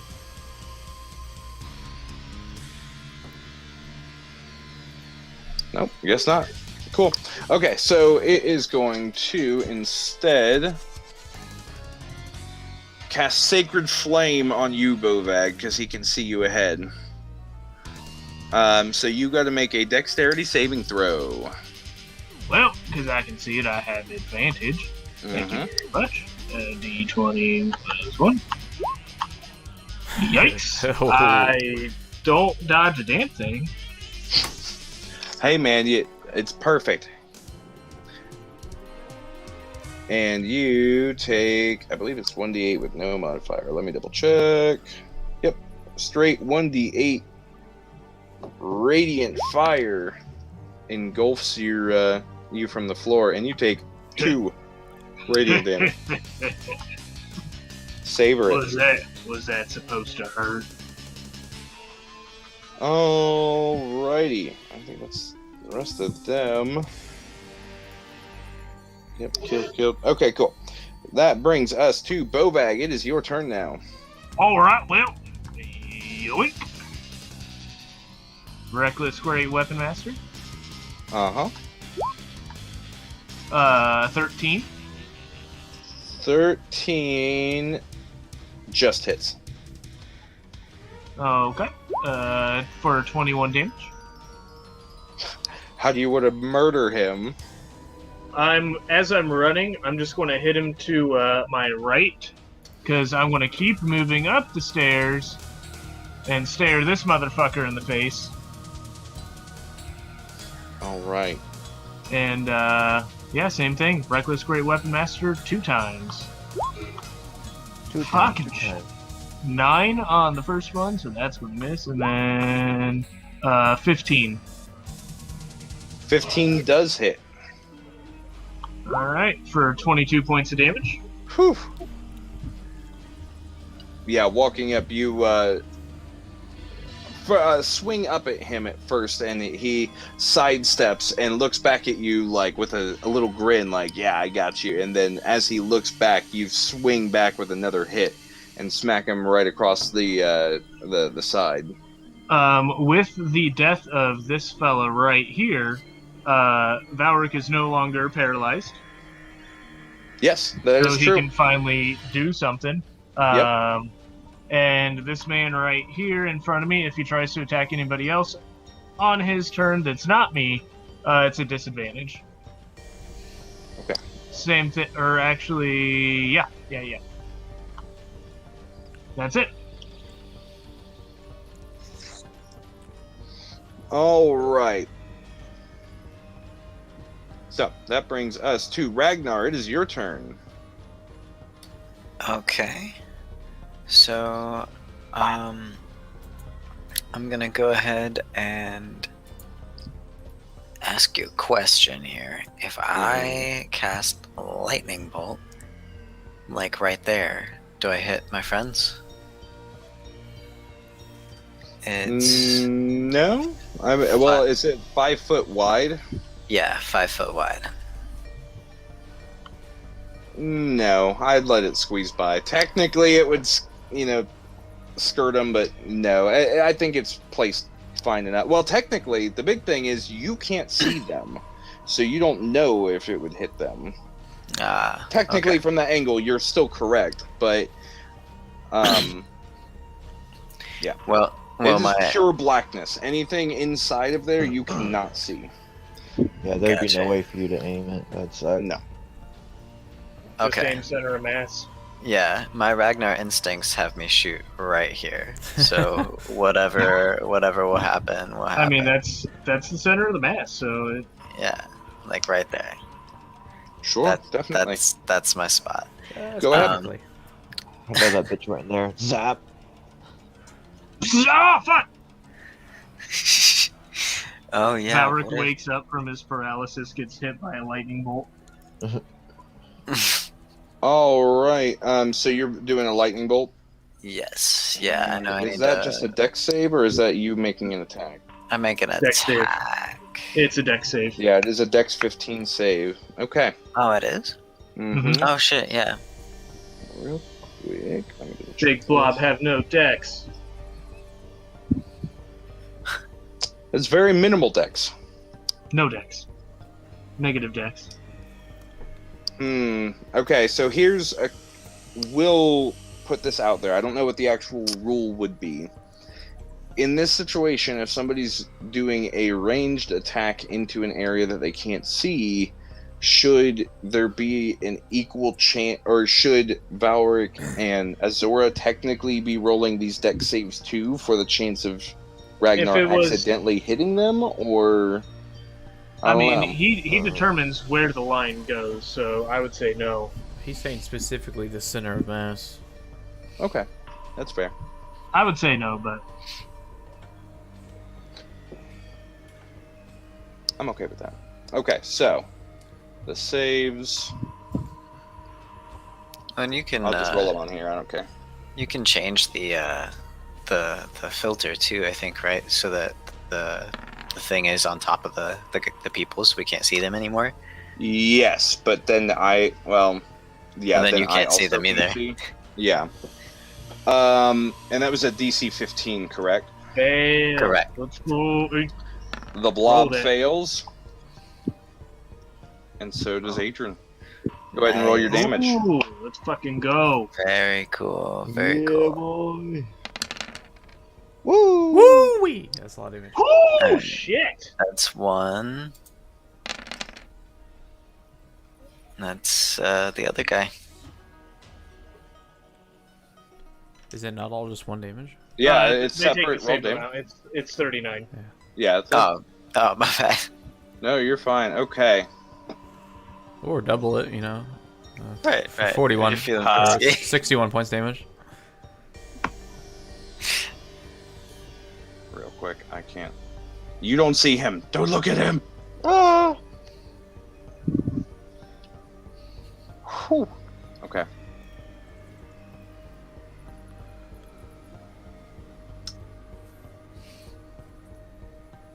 Okay.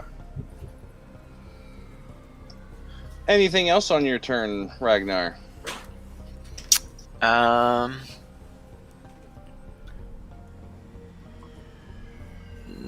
No.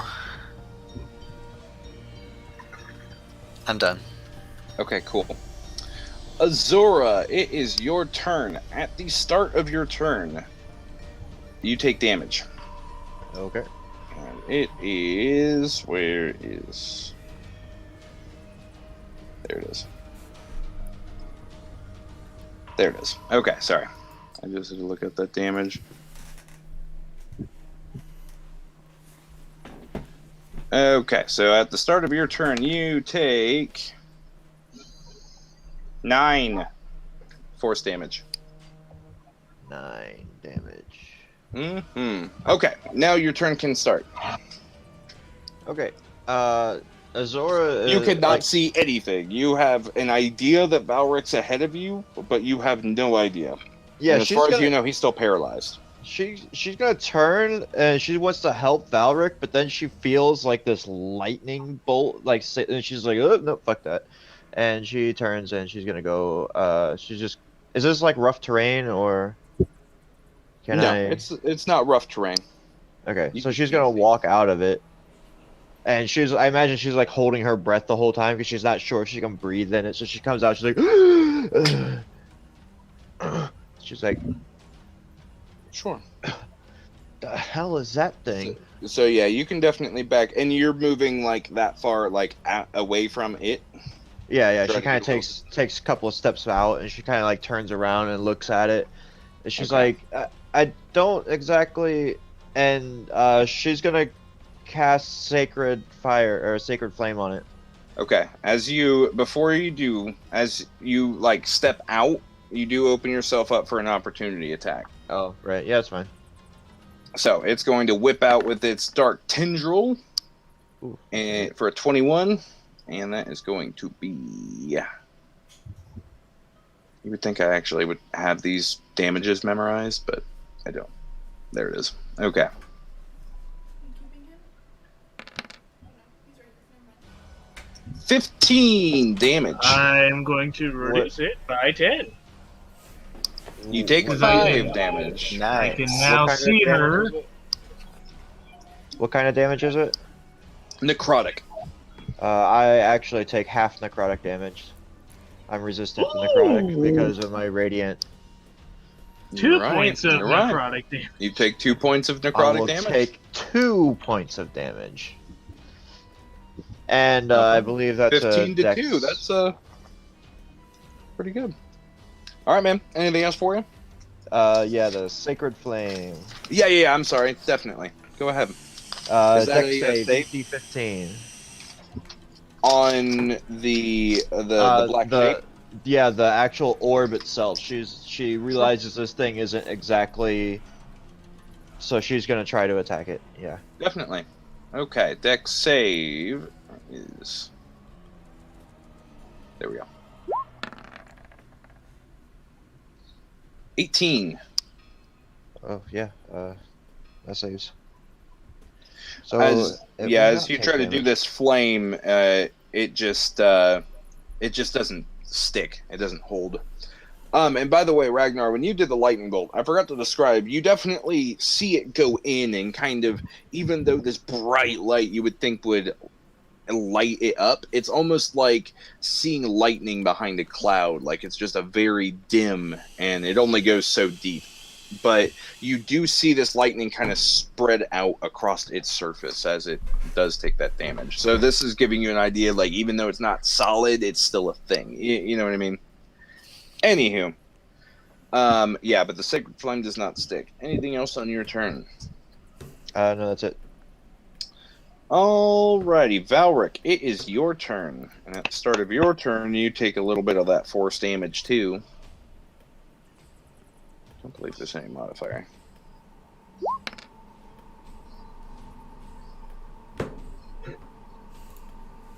And nope, I'm sorry. I rolled D8s. You actually take D6. Perfect. 4 damage. Okay. All right, man. You are no longer paralyzed. What would you like to do with your turn? While I was paralyzed, did I still see everything? Yeah, definitely. Yeah, you could still witness everything as it was going on. You just could not act on it. Okay, and as far as I know, this guy's still here. Yes, you can. Well, yeah, you can assume he's still in front of you, but any attacks against him without leaving will have disadvantage. If that makes sense, because you can't actually see him. Because it's darkness. Mm-hmm. So I'm gonna try to do I'm just gonna run forward and try to get out of the darkness. And kind of like a running back tackle style or some shit. Linebacker. Hey, okay. Real quick, I just noticed something. Azora, have you been hit at all? Only by the blob. How many times have you been hit? I've already lost track. You only get hit once or twice? She took the damage from being inside of it at the start of her turn, and then she took the damage from that opportunity attack. Gotcha. Let me double check, because your hypnotic pattern is concentration. Yes, that it I is. forgot about that.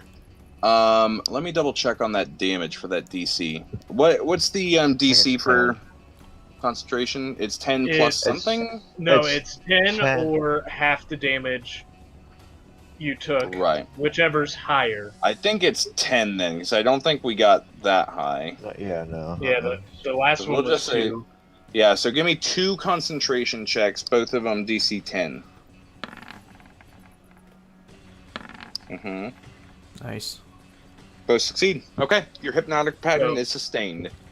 It popped in my head, and I'm like, wait a second, we need to do this real quick. For real. Yeah, good. Huzzah! Okay. Valric.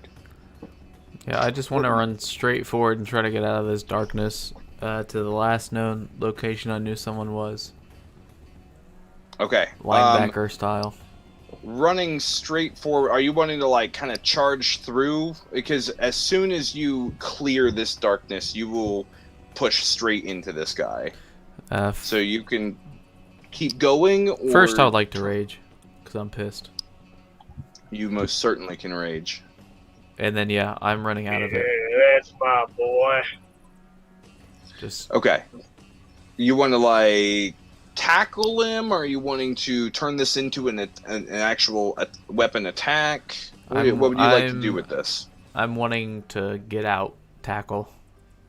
Okay, go ahead, and we'll do contest of strength, I believe, for tackle. And while I'm raging, that's a +2, or no? You have an advantage, I believe, on the checks, or is it On just strength saved? checks. Yeah, Okay. so you can have an advantage on it. Do I still get a +2 or no? Or is that's just melee hold on. damage? That's melee damage, so yeah, not the So, +2. okay, so just advantage on strength. Okay. 15. 15, and he will also make his strength check. Does Okay. not have as much going for him there. And again, I'm just trying to bulldoze him over to try to get out of it. Sure, definitely. 9, yeah, he fails, and because he fails, I'll let you do whatever if you're just wanting to shove past him, if you're wanting to tackle him to the ground, what are you wanting to do? I want to with get this? out of the darkness. Yeah, you're out. Yeah, definitely. So I guess just- I'd probably... Just wanting to shove past him like this, or take his place and push him away. That's what I'm at. What do you want to do with this? I understand you want to push through him, but just to get to past him, like where you are now? Or like tackle him to the ground. Yeah. Could I technically tackle in the ground and get to this point? I'll say you are on top of him on this point. Sure. You have him tackled on the ground, and yeah, you're either on him or standing above him right in front of this other person who is currently hypnotized. And would I get another attack or no? Technically, the tackle is your action. And you use your bonus for the rage. So I'd say no for now, but this person under you is for sure prone, which I'll do a little indicator. And grappled, right? He's not... I wasn't necessarily putting my just arms knocked around him him. down. I was just kind of like, again, like running back style, holding the football, just tackling him down, running past him. Yeah, so we'll just say at the moment you're standing over his body, which is prone, and you knocked him clean on the floor. Guess that would probably end my turn then. You do still have some movement Okay. if you wanted to burn a little bit more. I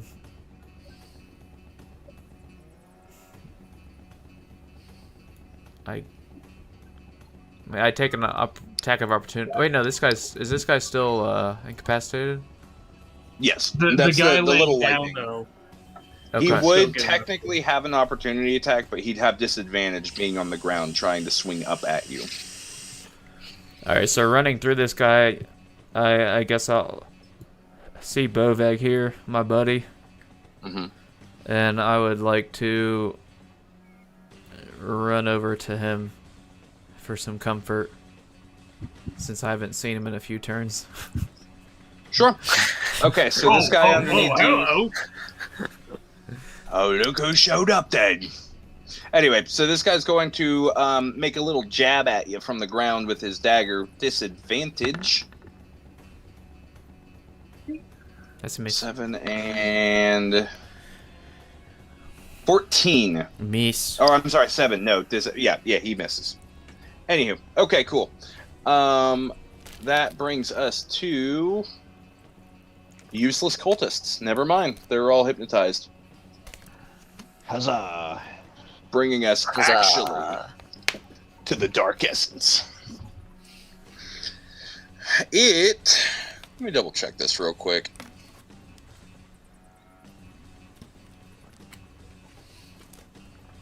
Man, I think it's about time for a new computer, because mine is having a hell of a time right now with this.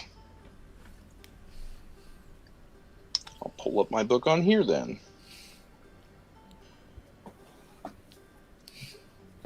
Sorry. Anybody recognize these new tracks I put in? I would hope so, but I figured I'd ask. There it is.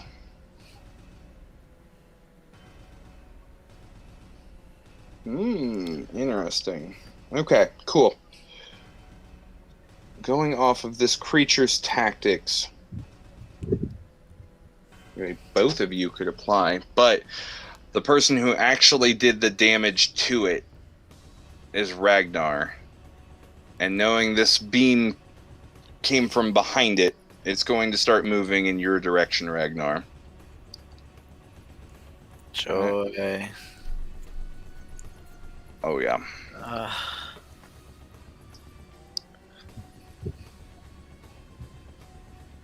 It's moving right about here. So, and for the record, so these pillars with the torches on them, it's literally just stone pillars with like holes carved out where the torch is maybe 10 feet above the ground. But Azora, you're watching this shape just like kind of start spinning and moving away from you. And you see Adrian appear in standing, right here in its space as it moves away from him. Oh, hello. And engulfs Ragnar. He is now gone, and even the light provided from that pillar is vanquished. It is just dark in this corner now. Do I get an opportunity attack when it comes close? Oh no, it's coming to you. It's getting its attacks against you. Opportunity attacks is when a creature is moving away from you. Or if you get a critical fail, then you open yourself up for that too. So it's moving at you and is going to take all 3 of its dark tendril attacks against you. First one is a 10. Miss. Second 10. is a 10. 10? Oh. Third hits. I thought it was about to be a 20. Yeah, third is a 21. And it...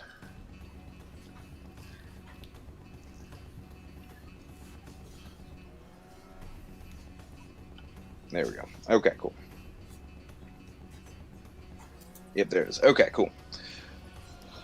So for the 1 dark tendril attack, you take a whopping 13 damage of necrotic damage. As this dark form is just moving towards you, it's very intimidating. Like, this thing is huge, 20 feet tall. And as it's coming at you, this rolling darkness, these tendrils come whipping out, and 2 miss, and another just smacks you right across, like, the chest.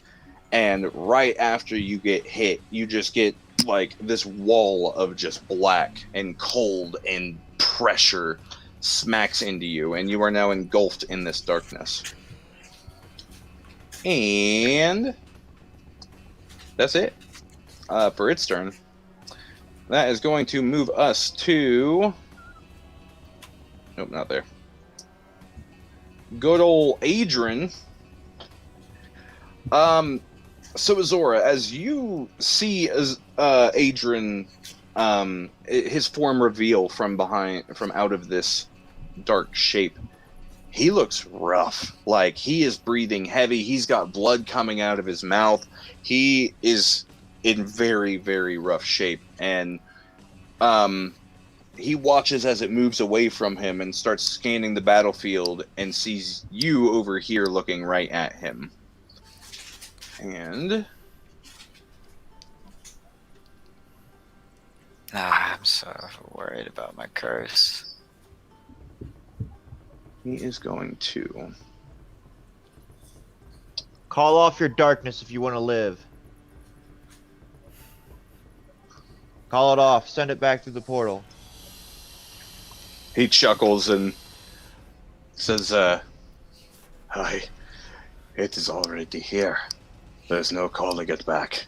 And he'll raise his wand, and I need you to make... I need you to make a wisdom save. Should have listened to her.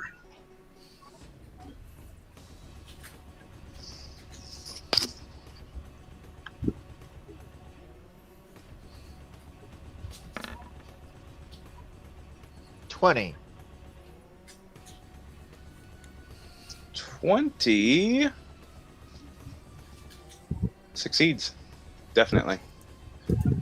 Yeah, so you feel with him pointing at you, you feel him trying to take away your own agency, your own control, and you shrug it off confidently, looking at him after making your demand, and you could see his confidence starting to waver.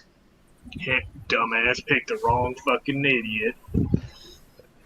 Now he is going to...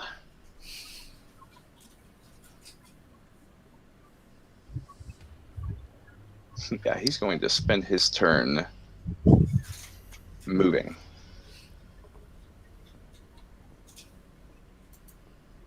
And he's going to move his whole movement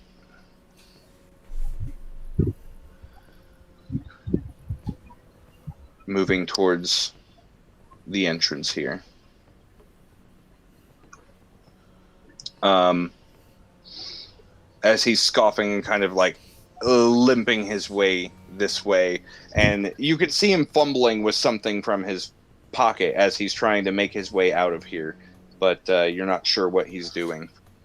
And that is the end of his turn, bringing us to some of the cultists, the ones that actually still are here. There's the one... Okay, so Bovag and Balric, are you both in the same spot? You're using your halfling ability to take the same... Okay, cool. So, this guy in front of you is going to swing at you with his... He actually... So, this is the guy who was thrown an object, by the way.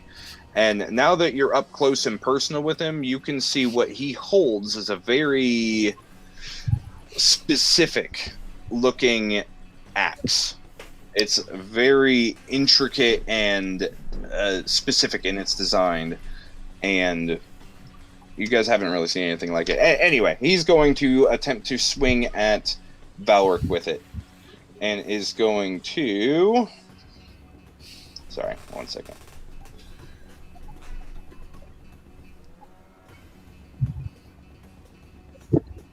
Okay. So, interestingly enough, as he pulls up this weird-looking hand axe that was tossed to him by Adrian, he goes up to swing at you guys, at one of you, and right as the swing starts to arc, his form vanishes in a blue light. And Bovag, right behind you, he reappears in a flash of blue light and makes his swing to hit you. Alright. Bring it on, you little bitch. Whoa, hey, whoa. He's a little bitch. I'll Sorry, fuck you up. Here it is. You don't want to fuck with Bovag. He'll fuck you up. Yeah, see, she's the smart one I've, here. I've seen some shit, okay? You don't want to be on the other side. Sorry. Oh, he is on the other side now. Come on. Hit me, you bitch! Sorry. 1 second. It's funny how much of this game is literally just spent looking shit up half the time. Okay, here it is. And he just has a... Not shit. Okay, cool. So, he is, after attempting to make his attack against what you guys assume to be Valric, he shifts in this blue light and reappears behind Bovag, making his attack, which is... Plus this... There we go. There That'll it hit. is. It is 15. So, and that he hits, deals that. Okay, cool. Got it.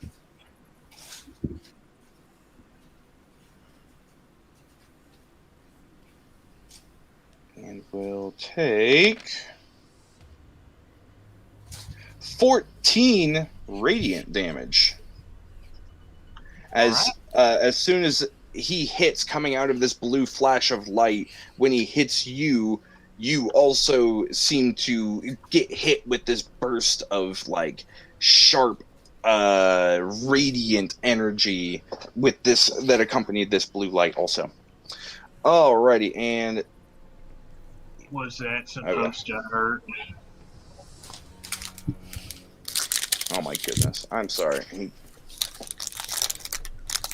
And I should have just done this twice, but oh wait, no, he doesn't have. I'm getting these mixed up. I'm sorry. Okay, there we go. Jesus. This cultist does have multi-attack. So sorry, I should have specified that, but he's going to make this attack a second attack against you, Bovag, now that he's there. Nope, not a D6. It's a D20 to hit. There we go. 10. That misses, I'm sure. Alright. So, second attack misses anyway. That doesn't count or matter. That brings us to... Oh, nope. And then I forgot about the one down here that's prone that Valric knocked down. He's going to use half of his movement to stand up. No longer prone. Gonna be mad. And... going to turn towards Valric. Or actually, he's going to use his action to stand up and just slap his buddy right in front of him. And try to get this... his partner out of it, and slapping him and shaking him and telling him to get back into the fight gets this guy unhypnotized by the hypnotic pattern. Does he take damage from the slap? Takes damage from the slap. We with our unarmed, I'll just do it with his CR instead of his level. That guy takes 3 slap damage. Haha.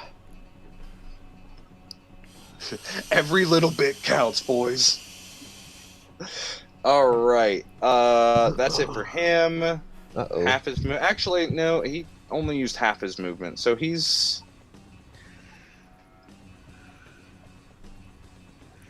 going to move down here, glaring at his Zora on his way, following Adrian. And I don't think... Oh my god. I forget which fucking cultist cast this damn spiritual weapon over here. Was it the guy on the steps? Yeah, the one that I'm facing off with, and he took on his last turn A buttload of 22 damage. Spiritual So- weapon is not concentration. Oh. Well, That kind of blew me away too. I'm like, wait, what? But yeah, it's not, surprisingly. Regardless, I don't think spiritual weapon can move very far on its turn, right? Oh yeah, 20 feet. Okay, I guess this can move up to this guy. My bad, guys.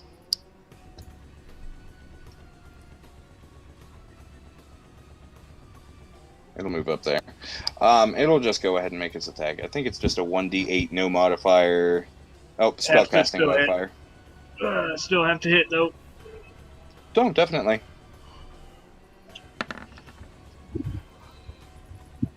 Yep. 19. And 1d8 plus spellcasting modifier.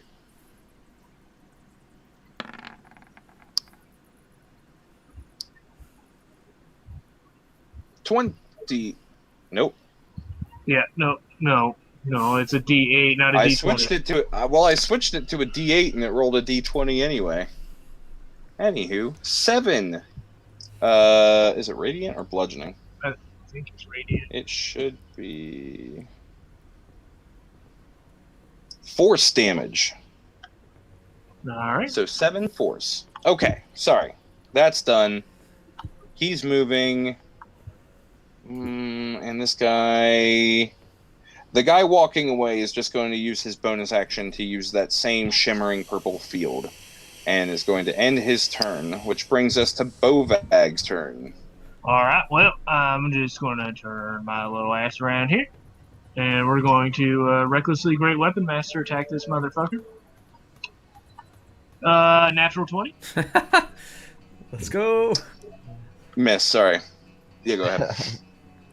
Let's see. So I'm going to do the damage on this one first. Just to see what happens. So 2d6 plus 29 for 37 points of damage. Shit. How do you want to kill him? I'm going to just hit him with my hammer. I'm just going to hit him really, really fucking hard. Just right in the ribs. I want to hear him crunch. Boy, do you do.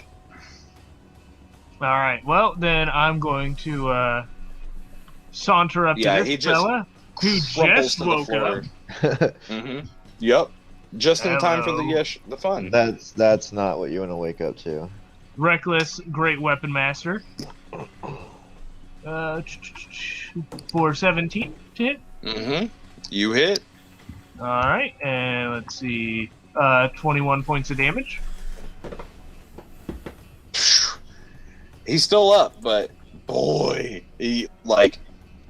I'll just tell you, he has 1 health left. He is as rough can be. Then can I, with my extra attack, hit him again? Recklessly. Let's see, a 21 to hit. Yep. How do you want to splatter him? And, no, I've got to roll my damage. 22 points of damage. It's impossible for you to roll below a 1. Oh, I know, but I need to know. So as he's, like, coming around out of this, What's going this on? charmed state, he's going to be looking around. He's going to turn, see me just standing over his shoulder, and I'm just going to take the bottom part of the maul, the spiked part, and jam it through the clavicle into his heart and lungs, and then rip it out, and then push him over. Nice. Yep. Fatality. And then Man. with the rest of my movement, I'm going to move up to this fella right here. But that's all I can do. He can survive one more turn. He's walking down like, all right, fuck it, I'm gonna leave with the big boy. He just looks over his shoulder, and this Minotaur's like, Hey, Valric, go after this fucker down here. This cultist immediately straightens his back and starts power walking towards the exit. Like, oh boy. All right, Ragnar, you're up. You are okay. So starting your turn. Starting your turn, you do take a little bit of force damage. Yeah. And it is somewhere here. There it is. Okay, cool. 2d6 force damage.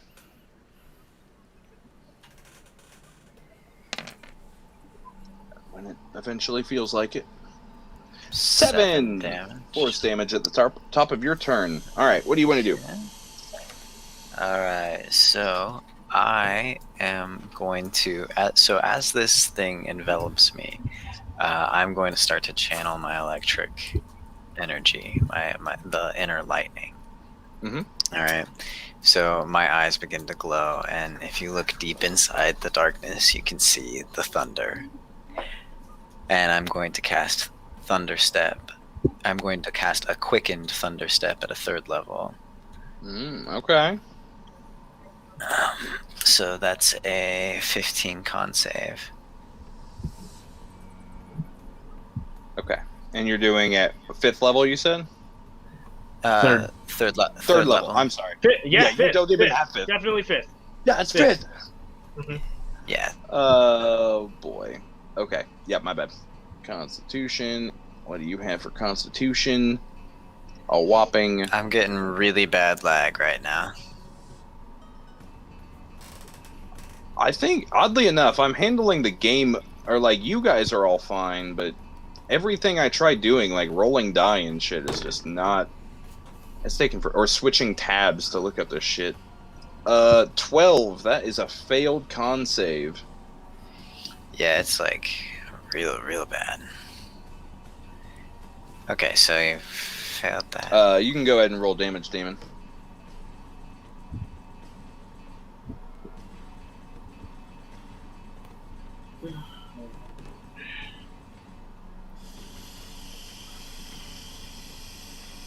Damon, you there? He lagged out of existence, actually. Uh-oh. Right, bro. Let me see if I can. It's better. If he Right doesn't come now, back here in a few I can seconds, hear Oh, all you I guys. hear him. I hear him. You Damon, hear roll him? Damon. Yeah. Damon, can you hear me? Yes, yeah. Okay. Yeah, I can hear you guys now. Yeah. I can Damon, hear hit him, he can reconnect hear real me. quick. I can I guess not we all hear can. Trey though. Go ahead and roll damage, Damon. Okay. Okay, I hear Damon now. All good. Cool. Yeah, go ahead and roll your Thunderstep damage for that. Awesome. Ooh. Okay, 21. 21 damage. All right. And where are you going to? Right here. And I'm going to use my action to throw that damn. Hey, well, hold up. Real quick. I'll let you do it if you want. But just note, you have no have to idea that he see. moved there. Thunderstep, you have to see where you're going. Ooh, shit. That's also a good point. Okay. I mean, he knows the layout No. of the room, though, so Yeah. I would say still do it, but Can- I wouldn't give him He the probably exact doesn't spot know that he exactly where he is. Can I roll to What be I'll- lucky enough to make it? What I'll do... Roll a D8 for me. Just no modifier, just straight D8.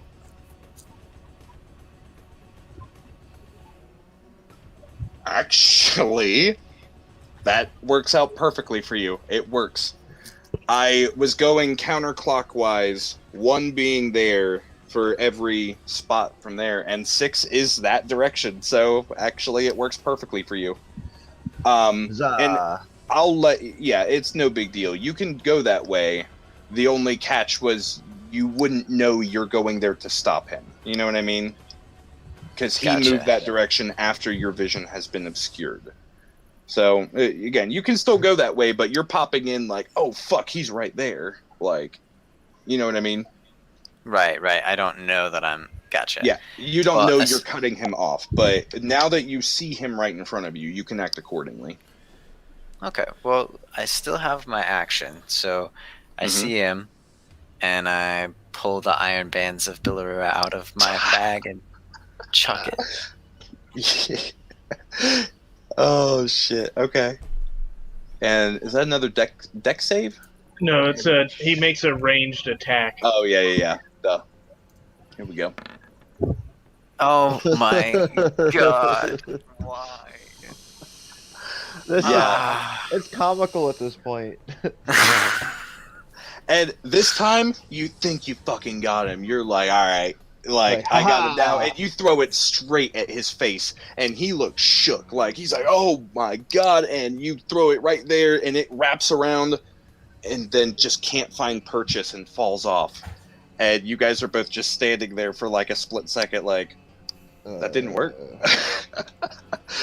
Yeah, but yeah. So you got actually that covers. You still technically have movement if you want. Yes. If he wants to get by you, it's going to involve a contest of strength.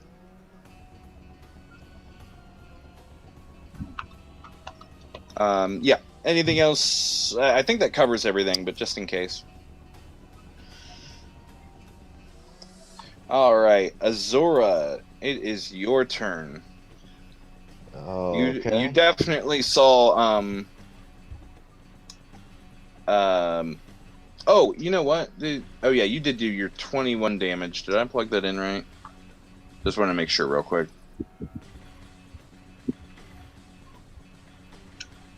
Yeah, you did 21. Yeah, and unless I'm doing this math wrong, hold on 1 second. No, okay, cool. Yeah, I already entered that. So it took its 21 thunder damage. You appeared there. Yeah, so Azora, you see Adrian move here, and with a loud bang, you see Ragnar cut him off at the door. What would you like to do? She's just gonna run and tackle him. She wants to tackle him to the ground so he can't get away. Okay. We'll do a contest of strength. Says, you can't get away! No.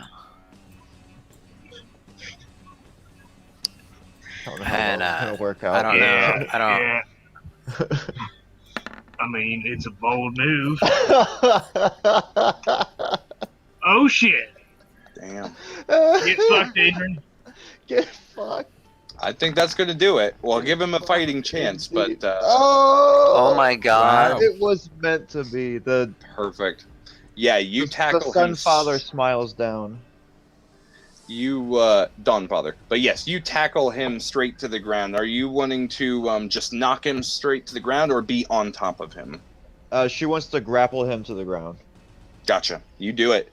You run forward and just lunge and tackle him straight to the ground. You are She on top just of gets him. from behind, like almost gives him whiplash. Yeah. You like- guys are still in his space, his block, but you guys are right on the ground in front of Ragnar. You are on top of him, restraining him. Is that an action to do that? To tackle Yes. him to the ground? Okay. Mm-hmm. But you still have your bonus and any movement if you have it left. Nope, that's it. Cool. Alrighty. Valric, it is your turn. I'm gonna follow Bovag's direction and go for the leader. So I'm gonna use my movement up to here. And then I'm going to Ghost Water Dive right under him. Mortal Kombat style. With my axe raised up. If you kill him, no one will know how to save me from my curse. I think if he dies, your curse will Bovag told me to will do go it. away. Okay, so you're wanting to ghost water dive right next to Azora? I am going in the space. You'd have to go right next to him. Yeah, even though you can occupy the space of a same person, technically there's already two people in that space. I think you would have to go on the side.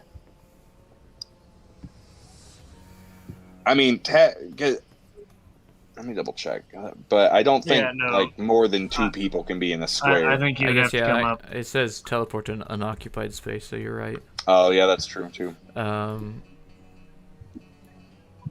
But I'm still gonna follow my mentor's advice, and I'm gonna go for the leader. So I'm gonna pop up right here, and through my Ghost Water Dive, I'm gonna go for just a big slicing attack straight down onto him. Okay. With advantage because he's prone. I have him grabbed, yeah. Yeah, I'd give you that. And I'm raging Well, steel. He's prone, so. My only hesitation, I'll still give you advantage because he's prone. My only hesitation was because Azora would be on top of him, but I'll still give it to you. We could say she's setting you up almost. Natural 20. Let's fucking go. She rolls over. What do I roll? 2D? 2D12? Your damage, whatever your damage dice is, it's a D12, right? Yep. So 1d12 plus 5. whatever you would normally, right, and then add 12 to that, so plus 17. Okay.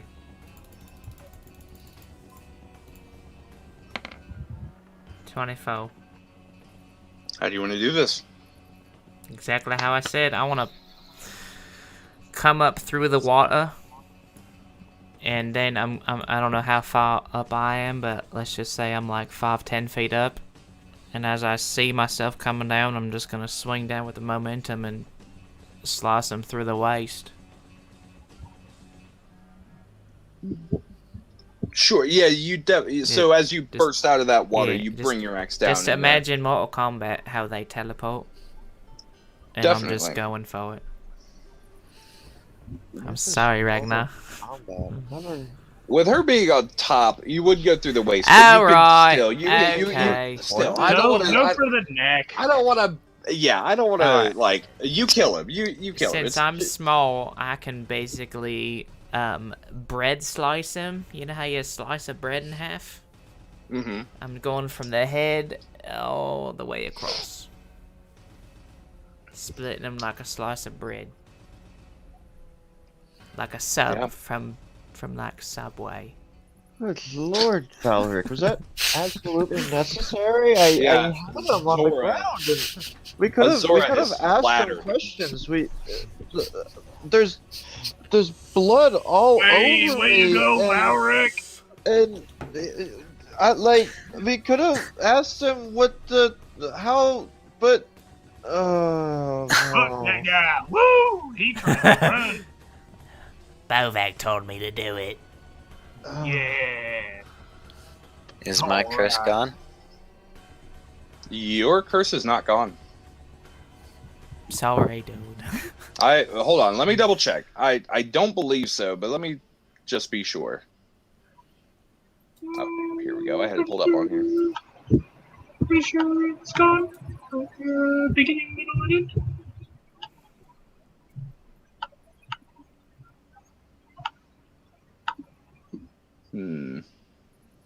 I don't know. That's a little weird because it does specify that. Well, no, it's still a concentration. Yeah. So actually, once he's gone, the curse is gone too. So with the natural 20, was I Oh, the supposed curse to probably would have been gone when I hit it the first time. was I supposed to roll an extra 12 true. total? Is that how we're doing that? Oh, yeah. Well, Or is it just another D12? what's your normal normal modifier is My what, mod's a 5? yeah. No, yeah, you did it right. You did the modifier you did of the 12. max. You did the max damage from a 12. Exactly. I'll take it. So you get the 12 plus your normal 5 modifier. You did it right. All right. Definitely. Yeah, Ragnar, your curse is lifted. You are no longer under that effect. Oh, we lost him there for that And- second. Ragnar, you're free, bro. I'm free. No Okay. curse. We lose Bovag. Yep, he's gone too. But after Valric, that brings us to a bunch of dead cultists. That brings us to the Dark Essence. We've got to kill this thing. Apparently, I don't know. This guy might have been able to send it away, but he obviously can't now. Yes, and he can't tell us what they're here for, or who they are, or anything. He probably would have been worth money too. I've heard rumors that casting magic missile at the darkness is a good idea. This darkness is going to move and encapsulate all three Ah! of you, and is going to make a dark tentacle attack against each of you. No. Or that is what's this? Dark tendril. I'm sorry, I keep saying tentacle. First attack against Valric That hits. is a 25. Second attack against Azora is 19. That's a hit. And third attack against Ragnar, Jesus. That's a hit. 22.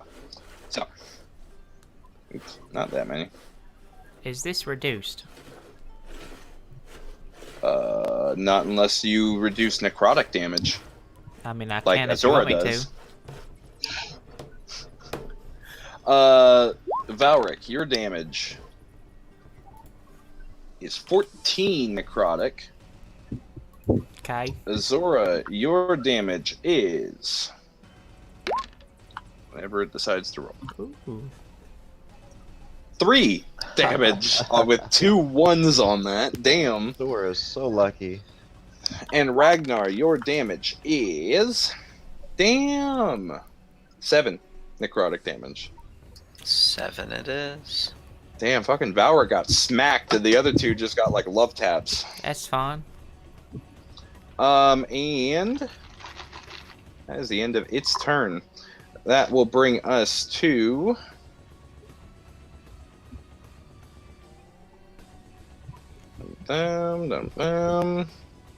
yeah, that should take us straight to Bovag. All right. Oh, wait. Is that... because there's that guy in front of you that is still alive, isn't he? Mm-hmm. Yep, yeah, he's running.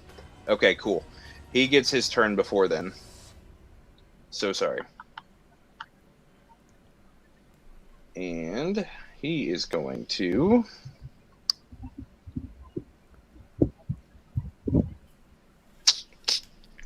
what is he going to do?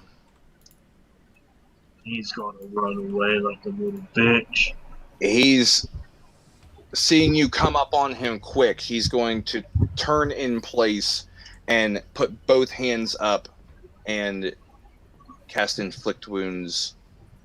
Going for broke. And he's going to cast it at 2nd level, beefing it just a little bit, and he just makes a spell melee attack.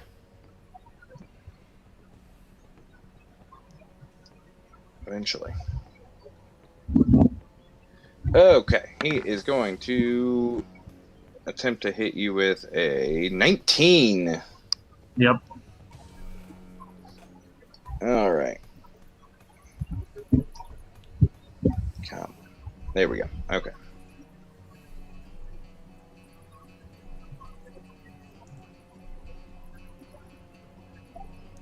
And no modifier, I don't believe. Oh, wait. Yeah, I think it's this. Sorry. Okay, here we go. Uh-oh. I might have rolled twice. You Nope, did not. Never mind. Oh. 13 necrotic rolls. damage. Ooh. Ow. Yeah, Ooh. seriously. 13 necrotic damage, and he... I think it's about time for you to run. and seeing that you are relatively unfazed, is going to attempt to run away.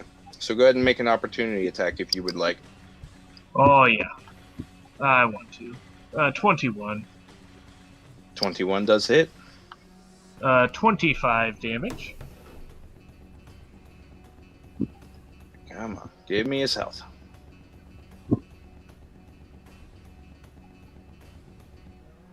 There it is. Okay, 25 damage. You hit him as he's sprinting away, but he does succeed, or manage to get away from you. Still alive, limping. And is going to 5, 10, 15, 20... join you all in the dark shape here. He also still can't see either, but as he's running in here, he ends up bumping into Azora and Valric. You guys feel something like jostle you guys, but don't know what. All right, that's it for that. Bovag, it is your turn. All right, well, seeing this big blob try to eat all my friends, I'm going to run up right next to you. And I'm going to recklessly Great Weapon Master.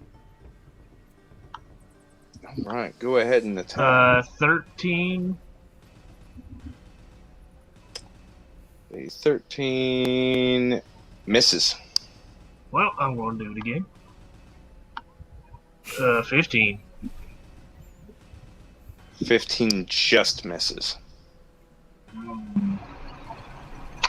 That's not good. Well, as part of my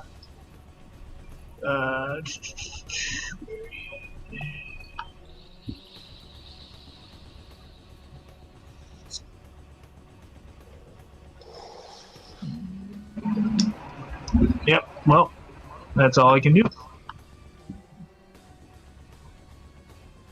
All right. That will take us to Ragnar. It's your turn.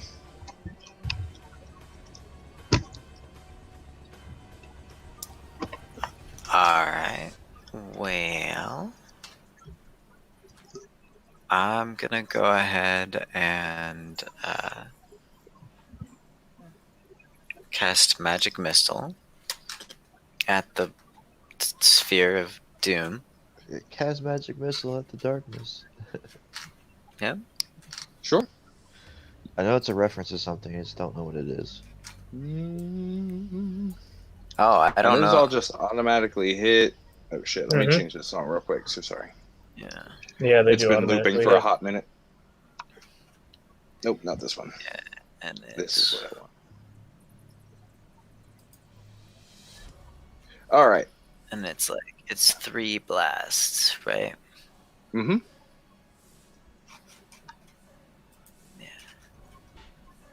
So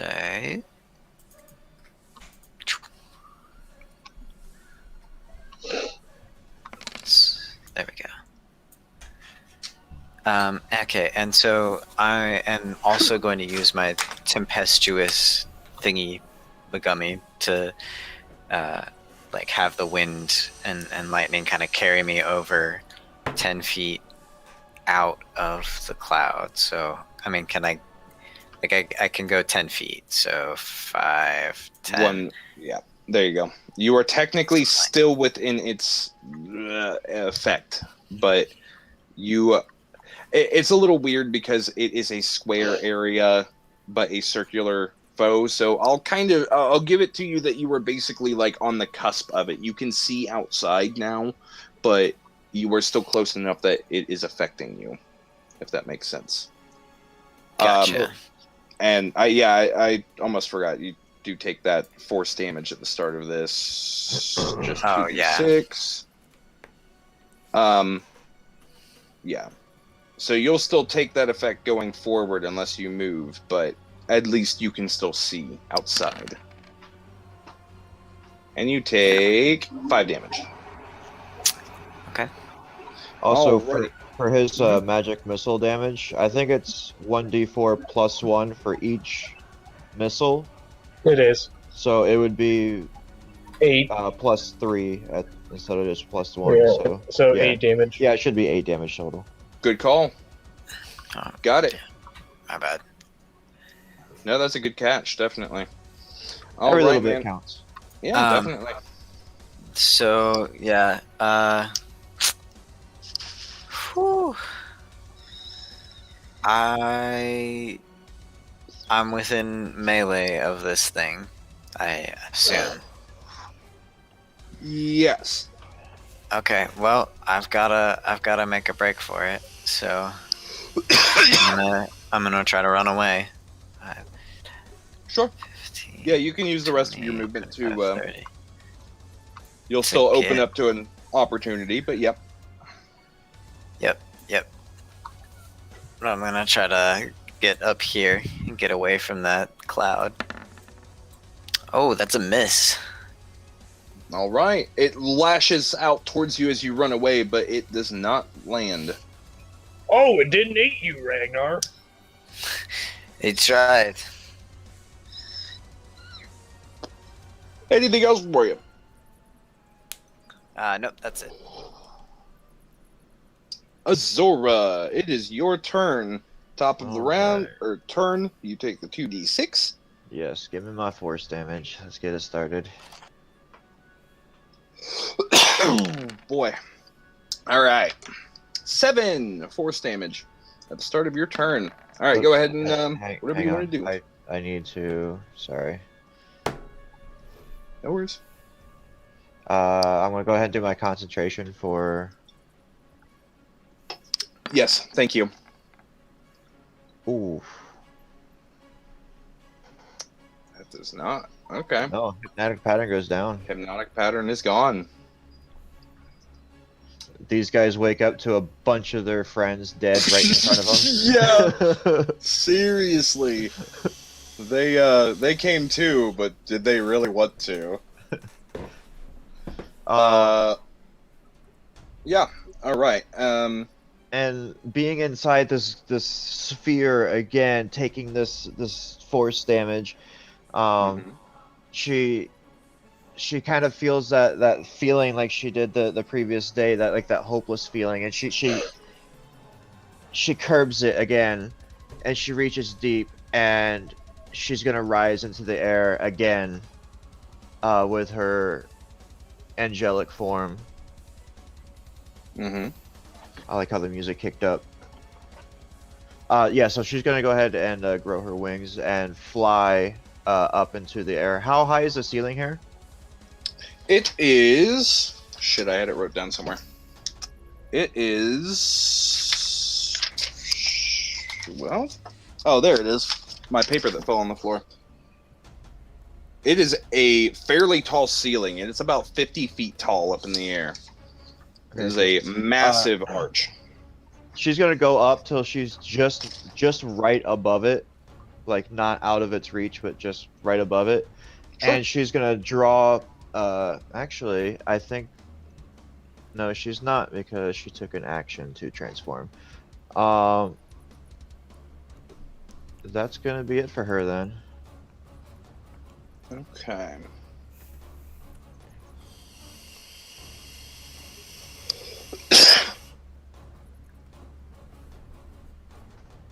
Let me. Oop, shit, wrong layer. I'm gonna do. Let's see if there's a token. I'll just change it right here in the that blue circle for your movement. You said you were how high up? Right above it. So however tall it is, she's just right, like her feet are just like right above it. You're about 25 feet up right now. It is 20 feet sphere, so you're like just above it. Alrighty. That brings us to Valric. Start of your turn, you take this fat D6. 6 damage. Yep. 6 force damage, and it is now your turn. Does this thing have like a mass to it, or is it more like a shadow kind of thing? It is definitely it is a shadow. There is mass, there's pressure, there's something here that like a structure to it, but it, you know, kind of like a creature made of water almost, but with less resistance. Water, you say? In concept. So, I haven't seen anybody attack it, I don't believe, because I can't see anything, right? I don't believe so, because even when you were paralyzed, it was behind you at that point. So I don't think you've seen it physically take damage. So Valric's just trying to decipher if attacking it is gonna do anything. Sure. Like, does it have enough stuff there where I think I can hit something? You won't know unless you try. Yeah, it's a very you definitely feel so it's I don't know, it's very odd. It's similar that when you were engulfed with in the water elemental, but you feel like it's almost like if that water was air instead, and it's just that pressure of the air. So you feel that there is something here, but it is very foreign. I'd give you that being inside of that water elemental that you did in the last session, it's a similar enough feeling in concept that you could, you know, make the stretch that there is something here to attack, just as there is something to attack with a water elemental. You know what I mean? Alright. You can make that. I'd say you can make that connection. And I saw it come into us, yes? Mm-hmm. Definitely. Right. It's like a tidal wave hitting you. And okay. Then I would like to, like I'm trying to get out of a jungle, I'm gonna attack twice while like moving forward, trying to get out of it. Sure, Trying totally. to like make my way out of it while attacking. Definitely. Go ahead and make your attack rolls as you're working your way that, what you think is out. Advantage, rage. Okay, 11. Okay. Miss. 11 does miss. Mm-hmm. All right. Somehow. Second attack. 23. That hits. We got some highbrow concepts. I swing at the darkness that I am engulfed in, and I miss. Savage attacker. I'm gonna reroll my attack dice. Okay. Better. Nice. 13. Much better. Nice. And 13 damage. with my movement, I would like to get out till I see not darkness. Like right here. Okay. Go ahead. We'll do the same thing for you. Roll a d8 for me. No modifier.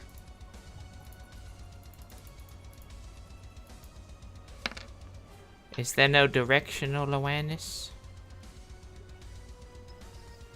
Since I saw where it came from. I don't know. It's a weird concept. Still.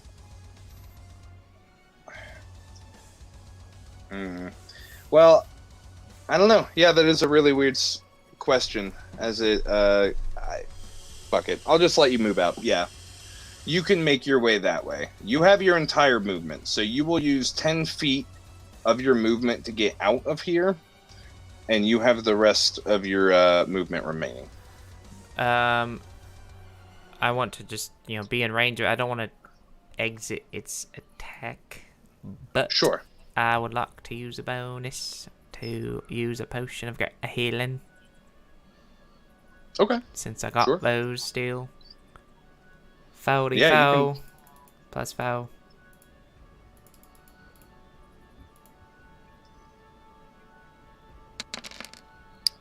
$14. And yeah. Hey Bobang, I got him. Oh, And oh shit. Okay. And that'll end my turn. Does I thought drinking a potion took an action? Drinking That's your a bonus. own potion is a bonus. Feeding a potion to another person who's unconscious is an action. Well, shit. Okay. All right. All right. So, interesting conundrum. It brings us to the cultist's turn. The two cultists who have just came back to this gory, grisly scene, and you all the way down here fighting this dark essence at the only exit. So, There's one other exit.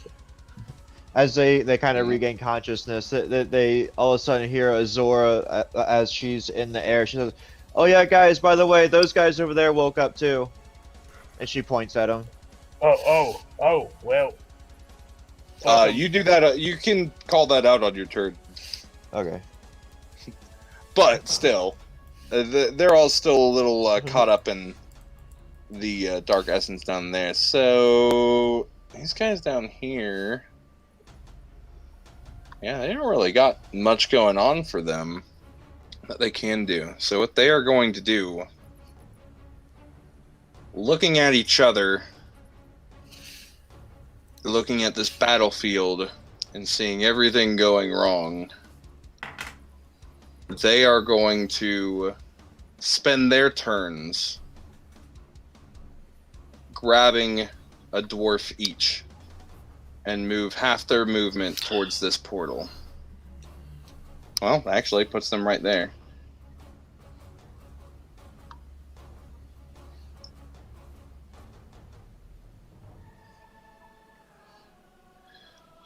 And it's really only their movement to do that, so they're going to use their action to attempt to It toss wouldn't these be an dwarves. action to attempt to grab them?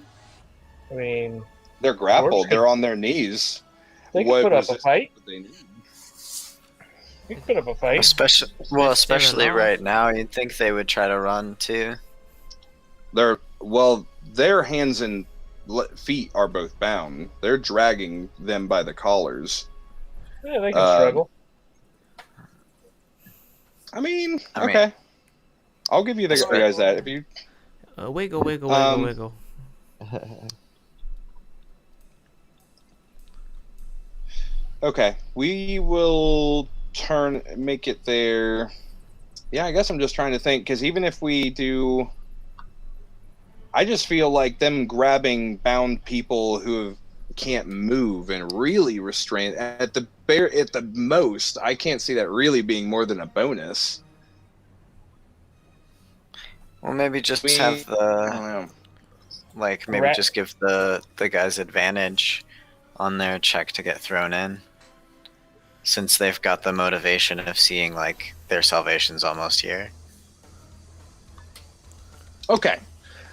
Yeah, because I was just gonna do a strength save for them essentially. So if they have advantage on that, everybody okay to concede that?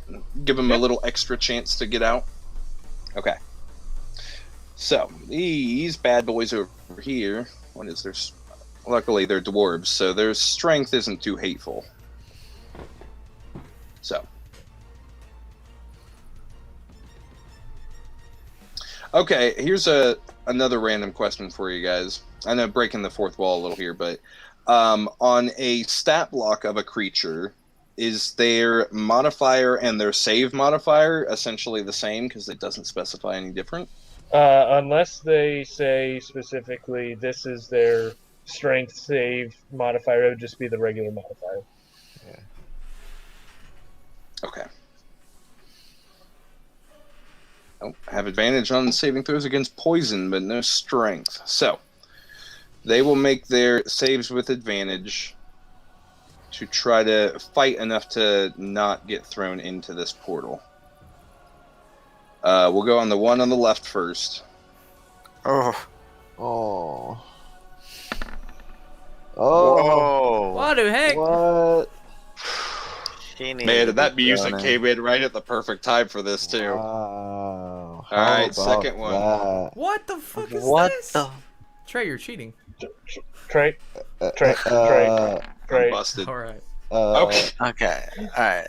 I was like, bro, if I got 4 ones in a row, that'd be, So, Yeah, why can't you do that when it attacks us? yeah, right. Goodness. So this guy on the left was tossed in. The guy on the right as he's being dragged in, he's kicking and squirming and pushes away from this cultist. He's still tied hands and feet, but he is standing now and facing this cultist, currently not grappled and still alive. So, and that's the end of these cultists' turn, taking us to the Dark Essence itself, which is going to start lashing out at all 3 of you. 1 attack each, Bovag, Azora, and Valric. We'll go Valric first since Bovag disappeared. That is 20 to hit. That's a hit. Azora, this attack against you. Yep. 24. And this one is against Bovag of a 9. So Bovag narrowly escapes.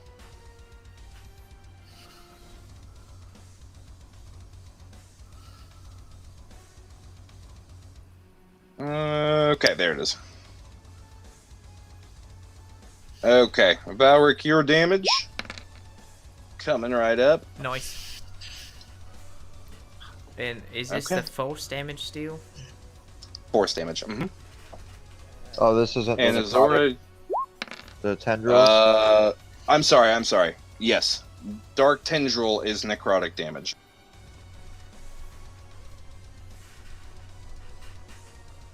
Take that back. Take the 5. I will reduce that damage, Trey.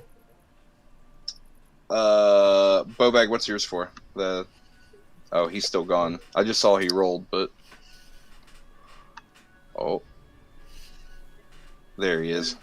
Welcome I back. would reduce the damage against Azura. Sweet. Gotcha. Azura, you take 0. Alright. Since it's 3 attacks, it is...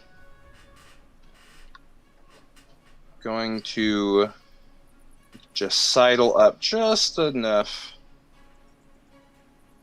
to re-engulf you both. Yeah, you guys are in that same precarious situation where you're like being pulled in and partially in, but your head and like a leg is keeping you out. You know what I mean? You can see, but you are under its effects. Going forward, he's dead. And okay, it's actually going to be the dwarf. Now that he is standing, he is going to attempt to run. His speed is like a fourth of what it should be. Did they break the chains? Do what? No, he's still bound. He's just kind of like hopping. He's just okay. Like, yeah, just in desperation trying to get away. He can't move very far or fast, but he can at least attempt. And he's going to get right about up here. Fire drill! And, Stop, drop, and roll! and you know what? I'm going to give him the opportunity. He's going to do a strength check to attempt to break out of his binds. Ooh, I thought that was going to be a 20 for a second. And he's trying to force it, but it's just not quite enough for him to break out of the ropes binding him. This will take us to these cultists. Nope, wait, nope. These are all the dead cultists. Their turn comes later. Okay, cool. To dead. Bovag, it's your turn. Alright, well, I'm going to do my usual reckless great weapon master. First, I'm going to step 3.5 feet outside of his circumference, so I'm just outside of it, but I still want to be in melee with him. No, yeah, that's fine. Then I will attack. So reckless great weapon master, another dick. Ooh. Both miss. Going to do it again. Or miss. I'm sorry. Oh. Fuck! God damn!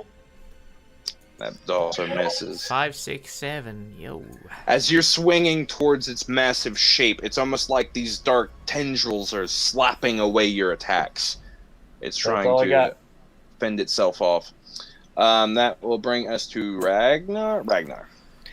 Okay.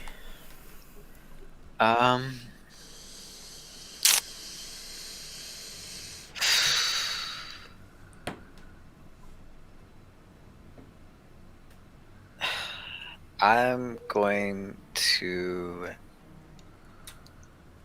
We gotta kill this thing! Yeah, I'm gonna use my my bonus to take a potion of healing. Mm-hmm. So 2d4 plus 2. Okay. Alright, that's a little helpful. Alright, and then I just went down. My D&D Beyond just went down. That's unfortunate. I'm gonna go ahead and cast Eldritch Blast at this cultist up here. Mm-hmm. Gotcha. Okay. And so let's see. That's an attack. It's a spell attack, right? Mm-hmm.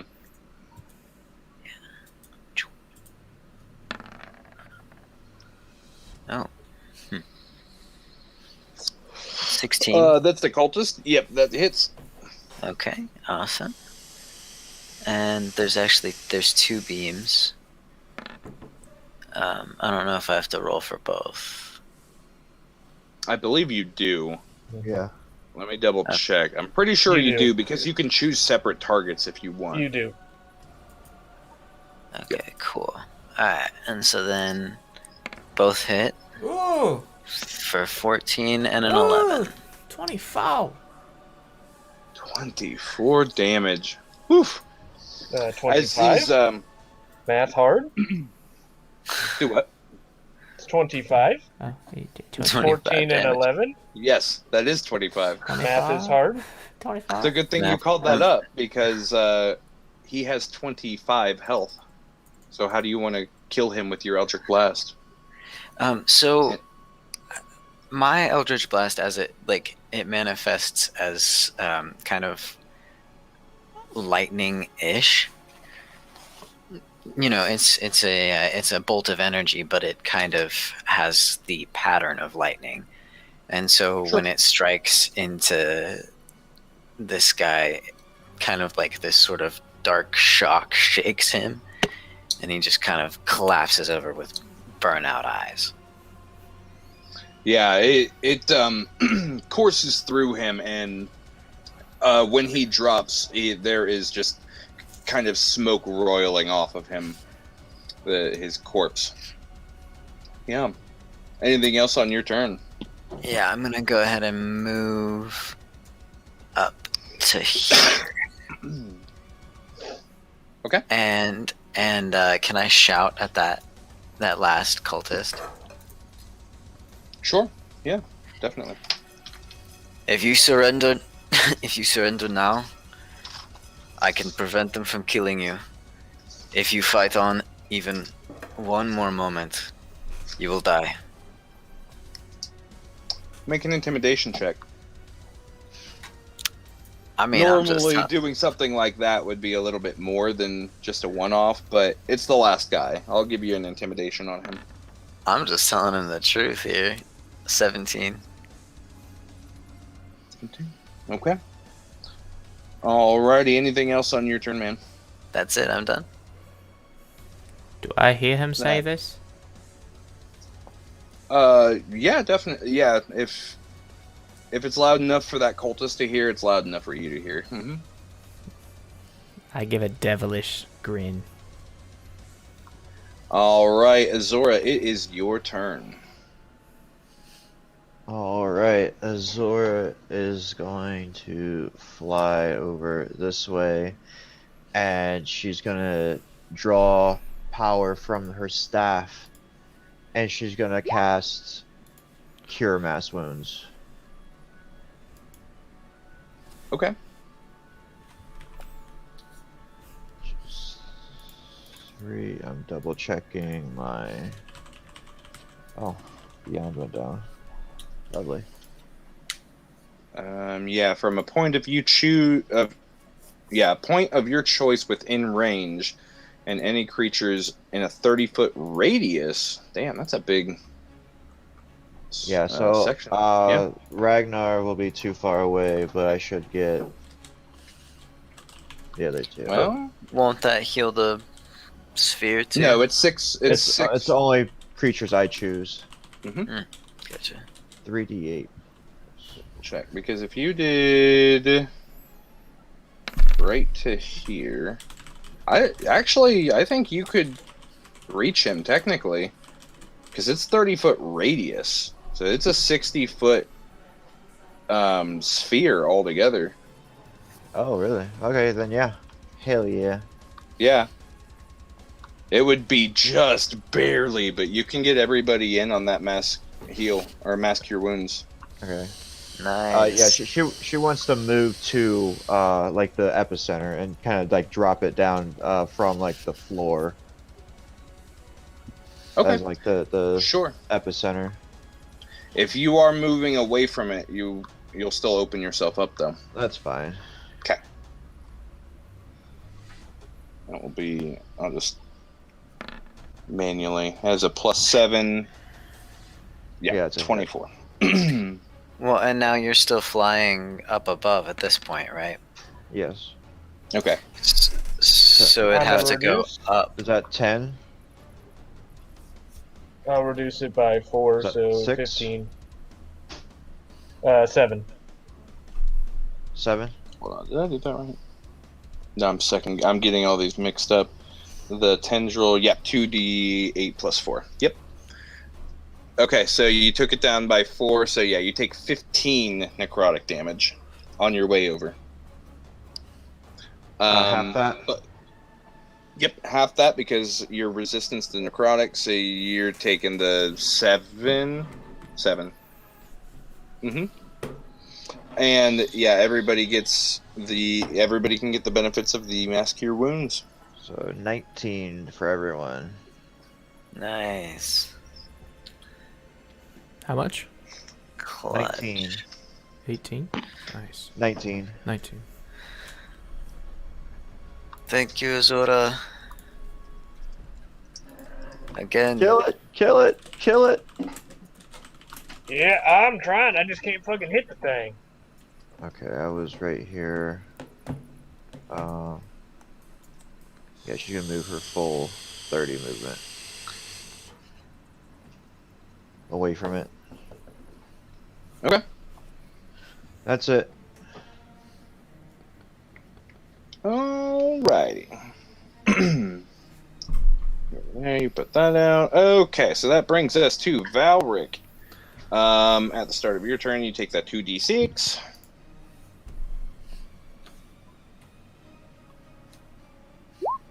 Just this right here. Man, 1s and 2s, man. Okay. You take your 3 force damage and take your turn. I'm gonna do the same as Bovek. I'm gonna kind of get a little bit on its range right now. Mm-hmm. And I'm gonna attack. Yeah, go ahead. Still raging. I'm just gonna do both attacks. Yeah, go ahead.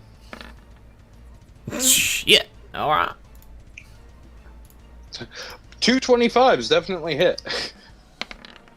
Savage attacker. What? Okay. Damn. Next attack. Straight That's murder savage, again. alright. Total and not Alright, time. there you go. And as no. Yeah, that's Oops, it. that's why I'm not doing this. Okay. So you did a total of 19 damage? Yeah. Okay. Yeah, that's it. Did you attack 3 times or 2 times? I can 2 only times, attack but twice. you re-rolled, right? Yeah. And then it was the same roll anyway. Okay. So that brings us back to the last remaining cultist. Should have taken damage twice from the force of the thing. He already took that force damage at the start of the turn. I don't think he takes any more. It's I just at didn't- the start of your turn if Yeah, you're in the area. Yeah, No, I I'm didn't- talking about the cultist that you said was still alive. Because he's been Yeah. in this bad boy for 2 turns. Did you roll the damage for him? Oh my god, I completely... Yep, I hit him and I completely forgot about him, actually. That's funny. I know, forget. I was thinking of the cultist up there. That's funny. Okay. Yeah, here we go.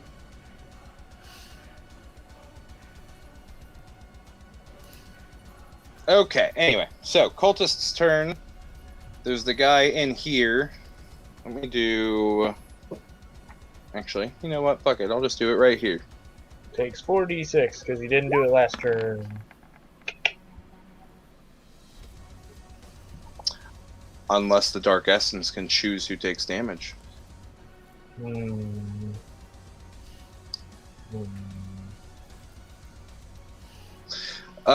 Okay. 16. Okay. Actually, sorry. He gets a disadvantage on this. I'm not telling you what it's for, but I'm letting you see what it is. Gets it with disadvantage. Okay. So you guys can't see the cultist that is currently in the Dark Essence or anything he's doing. This cultist up here at the portal, though, with hearing what Ragnar said, is going to look around, terrified, seeing no other allies of his, and you guys just tearing through. He is going to drop his short sword and drop to his knees. I'll put a little icon on here. We'll do this little sad face. He's in, drops his weapon off to the side. We'll say he steps away from this portal, though. He's, like, right here. So that's his turn. That brings us to the good old Dark Essence, who is going to go ahead and move up a little bit more and start taking its attacks at you guys. Bovag has been doing the most damage to it and is going to... I haven't hit the fucking thing. You haven't? I thought you've... What? You've been doing damage to it, haven't you? Ragnar. Literally everybody else. Bovag has not hit it. My bad. Zora hasn't hit it Yeah, either. I'm getting it all mixed up. My bad. Wait, you guys haven't hit it at all yet? I'm a Yeah, hit. I don't know why. haven't. I know Valric and Ragnar definitely. I just thought you... I thought you guys both have by now. No? Yeah? Damn. Okay, anywho. So, with that correction, thank you, he's going to take 2 attacks against Valric instead, who has definitely been doing damage to it. And 1 attack against Bovag. Mommy said now. Mommy said now. Crank that. Attack against Valric. 17 hits. 17. Second attack against Valric. Which I am recklessing, so it does have advantage. Right. Damn. So 21 for its first hit then. And then for its second, 11. Come on. There it is. So 21 and a 23. Those hit. And Bovag against you, the 1 attack. Mm-hmm. Oof. 26. I also recklessly attack, so advantage. Thank you, thank you. It's only one that could be better, but we'll attempt it. Okay, yeah.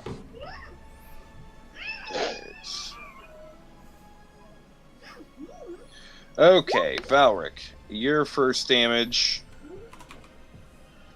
is a 9 necrotic, or I'm sorry, 13. 13 necrotic with the Alright. modifier.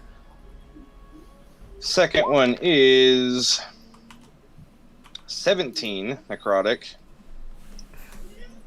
And Bovag, yours is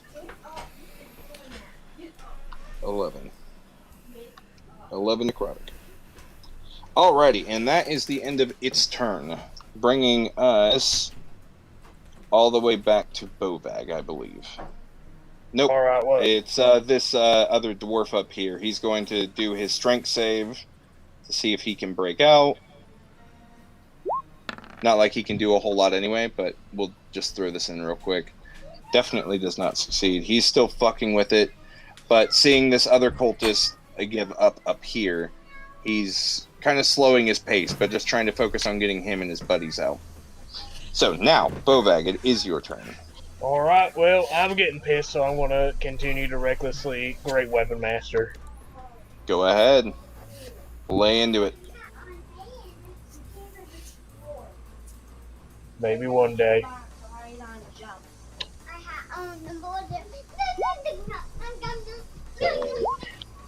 22 on the first attack. 22 hits. And Jesus Christ, 9, so I only hit once.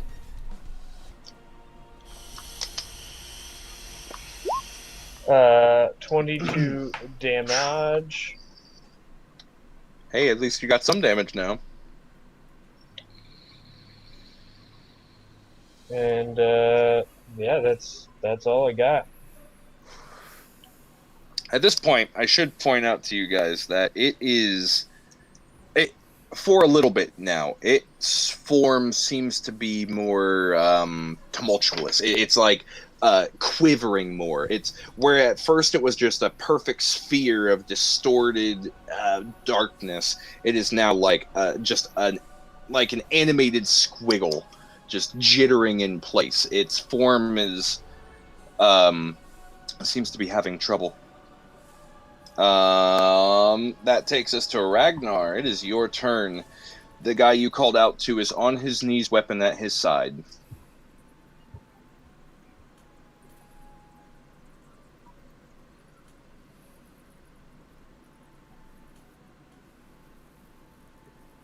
Ragnar, are you there? Oh, I saw an icon stall.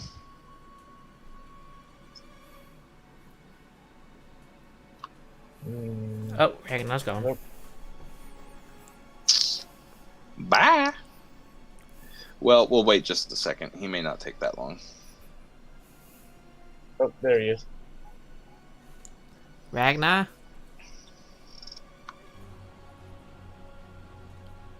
Ragnar. Ragnar! Oh, wait.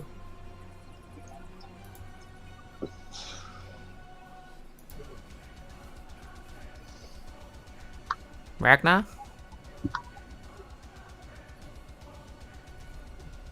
Ragnar.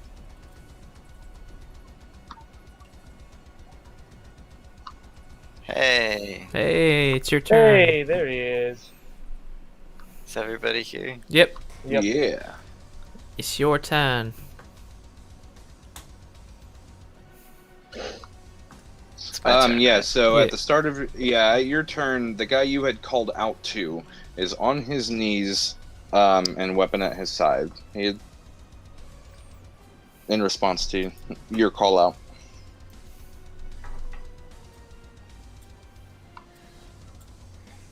Okay. So you said the guy is on his knees? Mm-hmm. And dropped his weapon. The lag is so bad. I'm gonna go ahead and move forward a few steps. Misty step.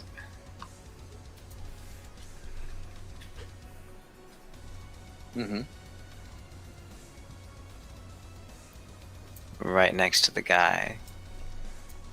And then tie him up. Okay. Yeah, you can do that. You'll use your action to time up, but you can definitely do that. Alrighty. Yep. Azura, it is your turn. Am I the only one that can't hear Ragnar? Yeah. I couldn't Yeah. hear anything he said. Oh, okay. Yeah. I If you refreshed want, like 4 times. Anna, Not sure. go into the settings and scroll down and hit reconnect instead of refresh. Sometimes that works a little better. yeah, that's what I meant. The Oh, okay, connect gotcha. button in the corner of the. Yeah. Hmm. Okay, I've been just Oh, there it is. refreshing. Okay. I've been refreshing. I as mean, well. either way works. If you've been doing that, try just refreshing the page. Maybe it'll work a little better. Yeah. You could do it either way. All right. Anyhow. So, what Ragnar went up and tied this guy up then? Yes, Okay. he Misty stepped up and used his turn to tie up the guy who had. Okay, cool. Mhm. She's gonna spin around and cast Sacred Flame at the sphere. Definitely. It's That's a save. Yep, dex save. Dex 15. save. I think it only has +1. Let me double check. Yep, just +1. I'll just do this.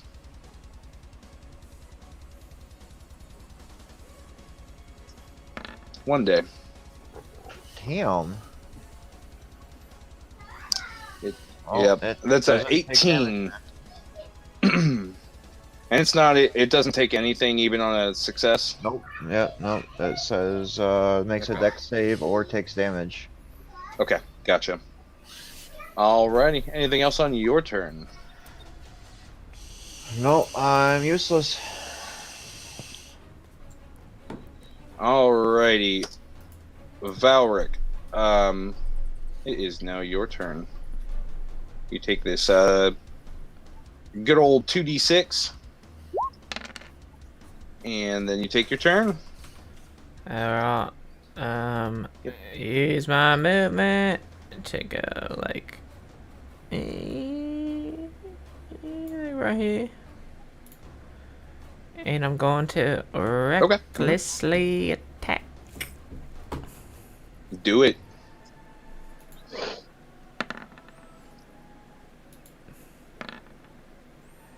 $22. That hits. And then I'll roll my second attack. Mm-hmm. 17. 17 also hits. Alright, I'm attacking twice. Okay. Second one. That's a savage attacker. Perfect. 27 points of damage. How do you want to do this? Yes. Does it have like a center? Oh. Is like how do I even kill this thing? It's definitely so as you're like whacking at it, you feel like as you're dealing this damage, it's just taking more and more away its ability to like almost hold its own shape and to sustain itself. So every time even though it doesn't look like you're doing much, over time it's just been getting more and more unstable. So as you're doing this final hit, you will completely, end its ability to hold itself together. And well, fuck it. I'm going to kind of like run into it almost, and I'm gonna attack once I hit its like area, and then while I'm making that attack, I want to jump up with my right leg and go for just the straight down onto the center and try to split it. Okay. Kind of just split it in two, just blast it apart. Yeah, and as you do this, now again, this is like a 20-foot sphere, but so it's a massive. I got movement. but still, as you like lodge this in and go for that separation, you see it just that force just split, and this, even though it's not a clean cut all the way through, this darkness like almost just explodes out like on either side in response to this. It's this whole smoky darkness is just dissipated and sent flying across the room, and you have defeated the Dark Essence. Why, hello there. Going for my Revealing this guy on the ground rummaging on the body of Adrian. As he looks up like mortified. Oh. Shit. Bonus. I would like to hear myself. How do we stop this portal? How do we close it? Is this why you came here? Hold on. You can ask him on that turn, because this guy over here still has his turn. I'm using a potion. No, yeah, you definitely. You can use your bonus to take that potion. Was there anything else you wanted to do on your turn? I basically use my movement to fuck them up. So no. Okay. This guy, looking up, frantic, and seeing you guys now standing just feet away from him, is going to turn back and rummage back through Adrian's body again.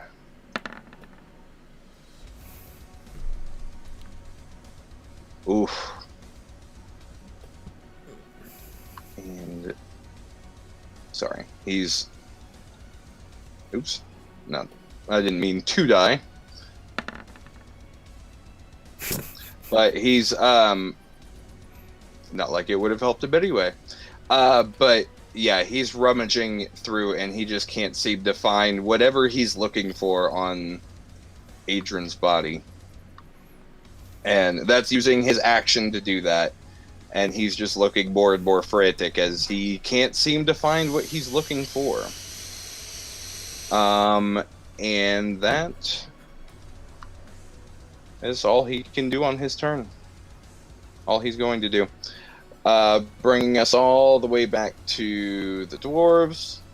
He's going to try and release himself again.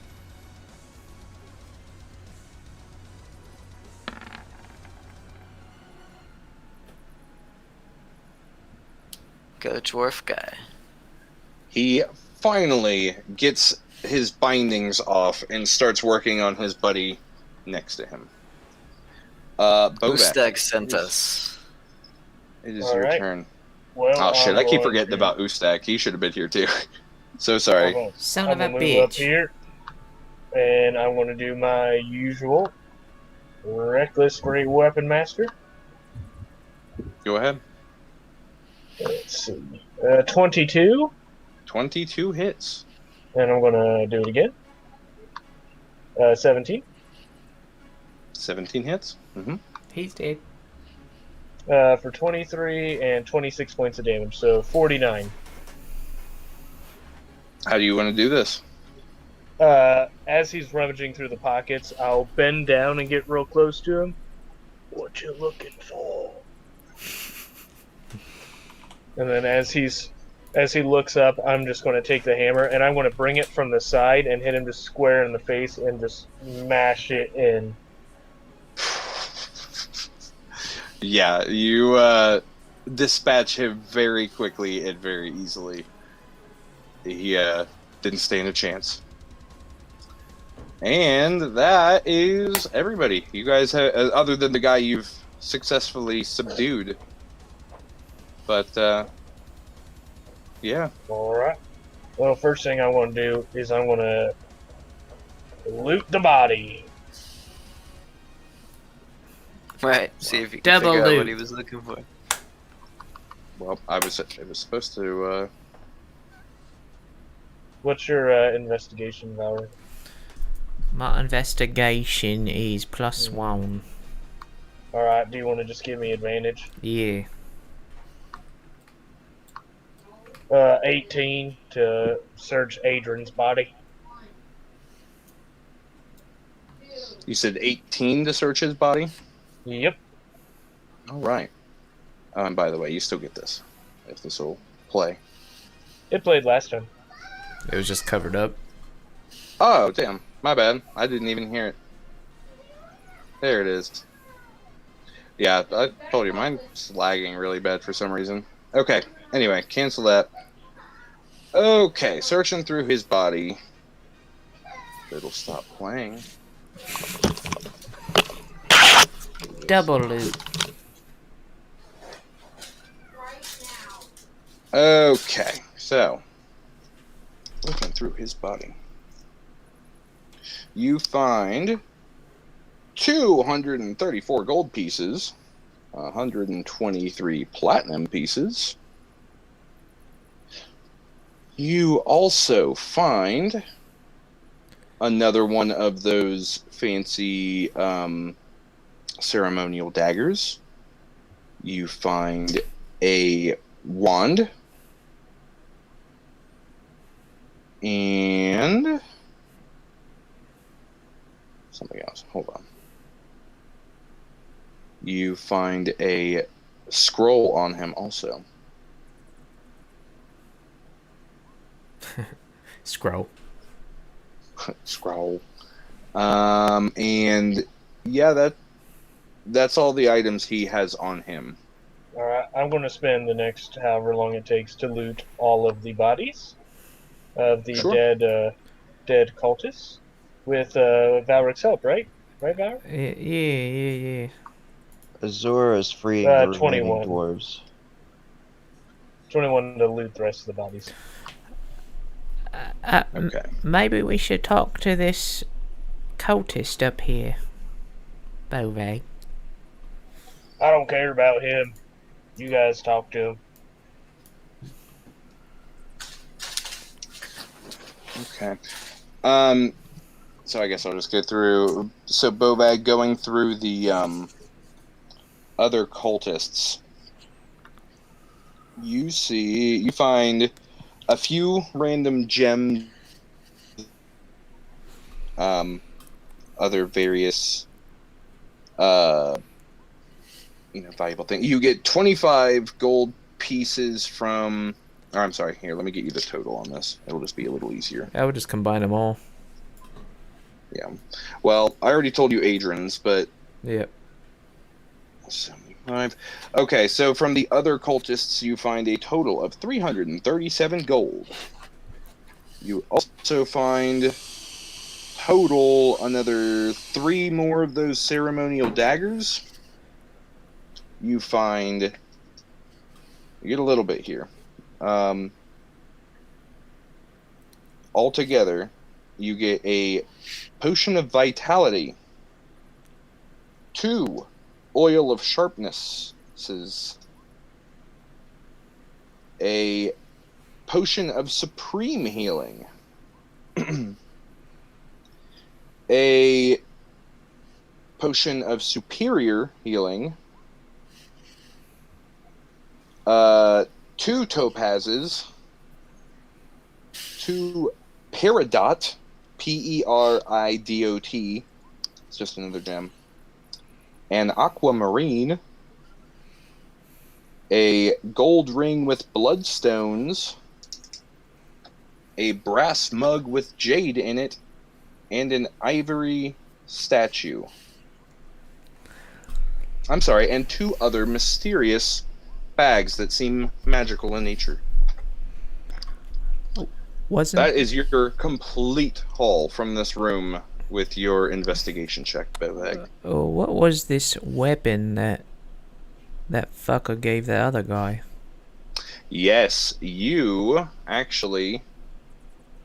Garrett, I'm going to send you this because this is a homebrew item. And if you want to add it onto the, into the campaign. Okay. It's 142 gold each. I'll take my finder's fee of the extra 1. Okay. Okay. Platinum. This axe, what I will tell you in the meantime before I add this on here, whenever this fucking loads, this axe is very odd. The metal is something you haven't seen before, but 41 platinum each. Each of those. But looking at it, it's like very oddly molded. It almost looks organic isn't exactly the right word, but it's kind of there's a picture attached to this, so once you guys there we go. I sent it in the messenger, Garrett, at some point. You got me. And actually, any of you guys can click that link in that message, and you can actually see the picture I'm talking about. But it is a weird metal that you haven't actually seen before, and it almost kind of like has a weird reddish blue glow from it. But it's solid, and it's a beautiful axe. Now, obviously, you guys don't see all the effects yet until you take a short rest to kind of get acquainted with it, but still. Yeah, but that's everything you find total.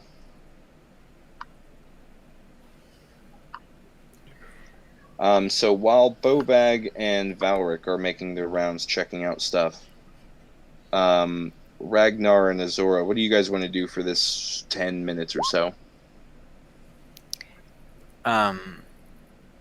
Azora is assume you've started untying the dwarves. Yes. Yeah, I'm sorry. You did say that. You actually only have to come up and untie this one that you're facing.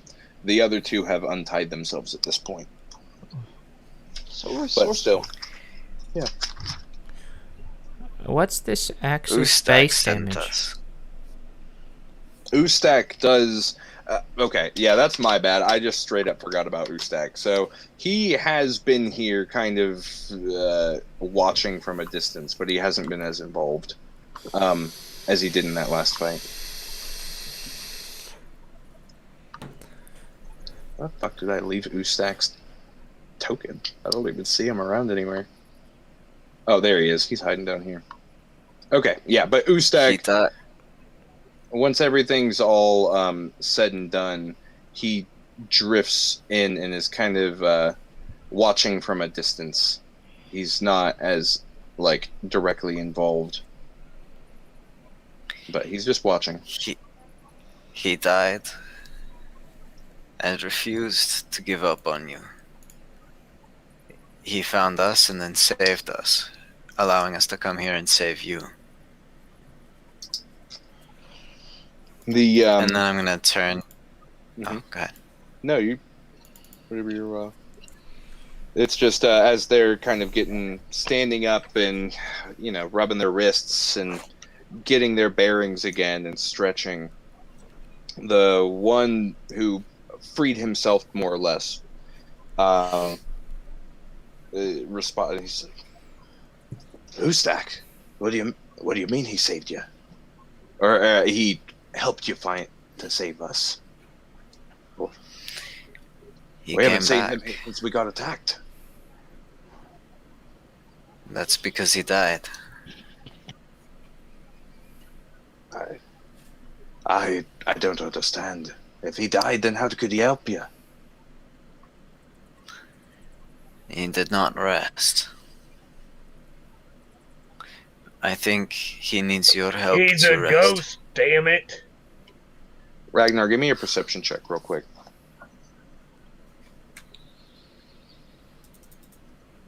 Okay.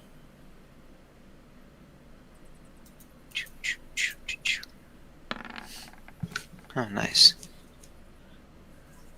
20.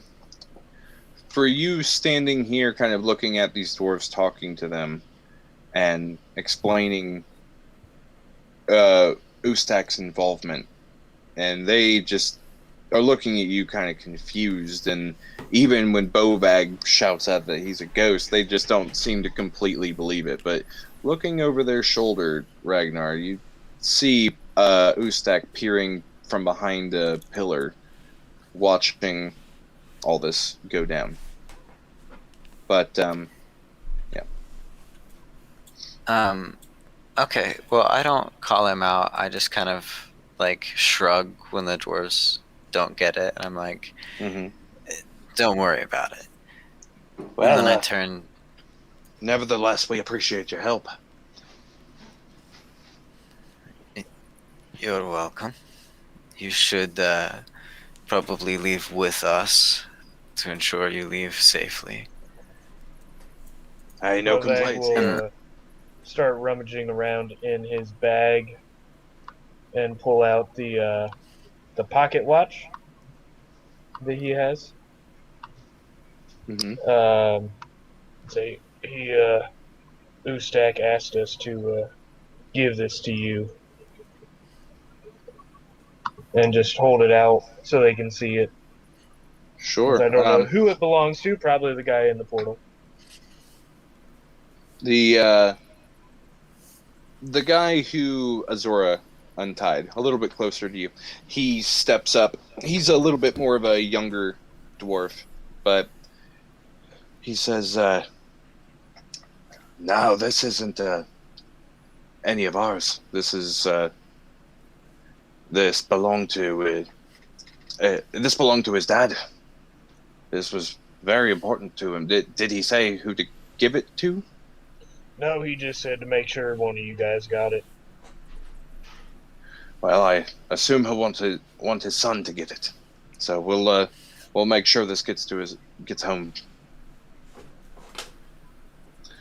Thank you. Well, again, we really appreciate this, but I gotta ask, did you guys, or did you come here for us? Did somebody send you to save us? How did you find us? Yep, that's what we Yep. came for. Yep. We'll gladly take our reward money whenever you feel it is right. Do any of them look injured or hurt? Oh, definitely. They all look beaten, like they have just been treated very poorly for at least a few days now. Azora's gonna use her healer's kit to just kind of tend to their wounds. Sure. Okay. Yeah, over the, maybe the course of the next 15, 20 minutes or so, you can patch them up, make sure they're all, a little bit in better condition going forward. I think it's time we talk to this guy right here. Yeah, gentlemen, you may want to step away, go take a seat, rest up. This won't be pleasant. Hey, don't mind us. Make it painful. After everything they put us through, well, they'll get what they deserve, I hope. Bovag immediately pulls out a dagger and cuts off one of the guy's ears. Bovag. God. Valvik, you cannot kill him. I didn't kill him. I'm simply maiming him. Promise. Yeah. No killing. Ragnar did say that we wouldn't kill him, so I think we should kill him. I promise. Hey, Alright. hey, Bovag, look at me. We're not supposed to kill him. With my left arm, I'm gonna fucking wink hard as fuck. Bovag's just gonna go, alright, I won't kill him. And seeing this between you two, this guy's just like looking even more nervous by the second. I intentionally looked like so far to the left that like my left wink, he ain't gonna see it. Okay, we're not gonna kill him, Bovag. Okay, wink. Oh, okay. Well, and then I get down, I squat down into his face, and I tell him, now you're gonna answer Ragnar and Azura's questions. If I don't like your answer, I'm going to cut off a finger. If you do it again, I will cut your Achilles, I will hamstring you, and then I'll rip your tongue out of your mouth and let you watch it dangle in front of you. Make an intimidation check with advantage. Okay. I can read his mind, so we could still ask him questions if he didn't have a tongue. Oh, well, I'll be. Shit. Can I cast?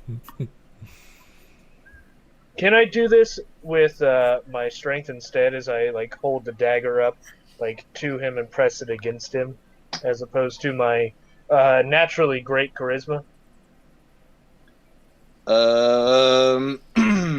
I guess I already rolled. Never mind. You already rolled, so if you want to keep going, you can push it and make it under a new, a new skill. But I'll just bump the DC. No, I'll just that'll be good enough. An 11, just so he knows that I'm serious. He's still, regardless, as you get down into his face, he is already his lip is quivering a little, and there's just beads of sweat coming down. But he's bitch. Even though he's on the edge of losing it, he's still holding it together just a little. But yeah. Okay, so I'm gonna step up and cast Minor Illusion and darken the area around me as I step close, and get down and look, get down on his level and look him straight in the eyes. Mm-hmm. How do we close the portal?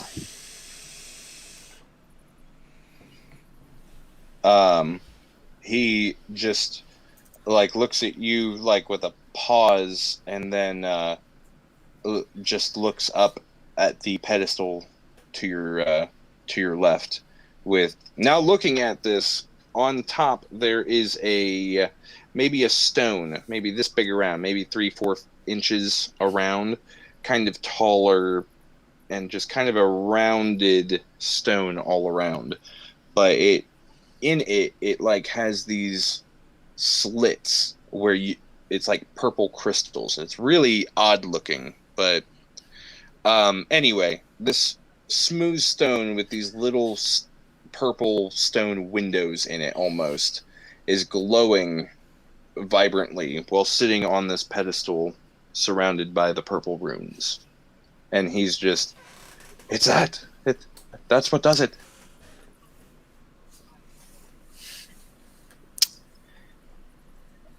Azura. I cut one of his fingers off. My God. All right. As he says Can this, you get that? he just screams in pain. Oh, sorry. Didn't mean to do that. That's my fault, and I'm going to slap him on the shoulder.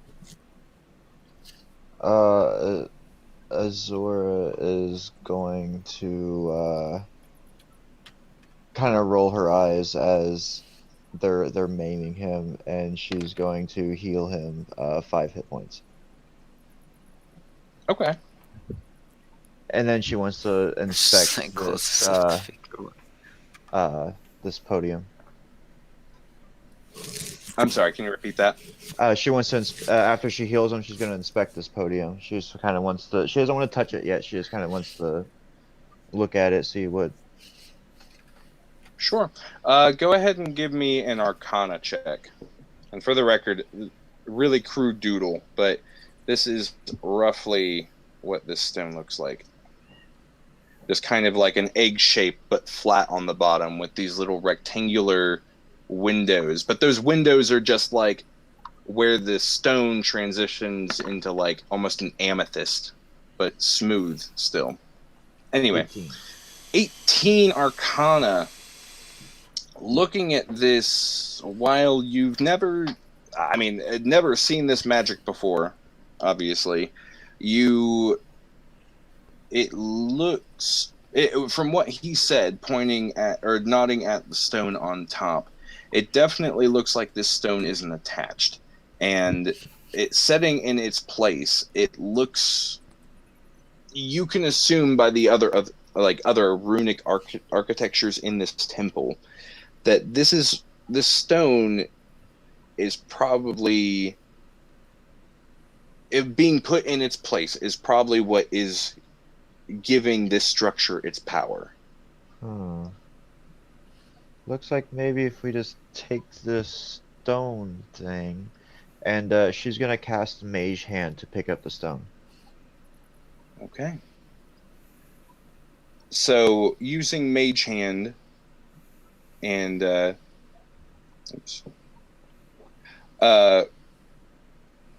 hovering over this stone, you just gently grab and you pause and you just pluck up real quick, and the stone lifts off of this podium, and as it does, all the runes on the podium and around you just like in a row just start going out, and all the runes in the room shut down, and the portal itself disappears. Whoa. Holy shit. What the heck is this? There's He no told John us the Boulder's truth. going to come falling down there, is there? I cut off another finger. Jesus Christ. Yeah, after you remove that, all the magical runes disappear, and the gate also disappears. But nothing in the environment seems to shift or move or change. And you cut off another finger. Mm-hmm. So everything magical is basically gone. Yeah. Make a perception check.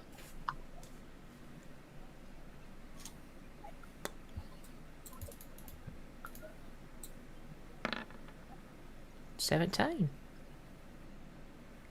Yeah, looking around the room, there's you don't see anything that stands out to you. Just the only light in this room now are the torches and the pillars above. Alright.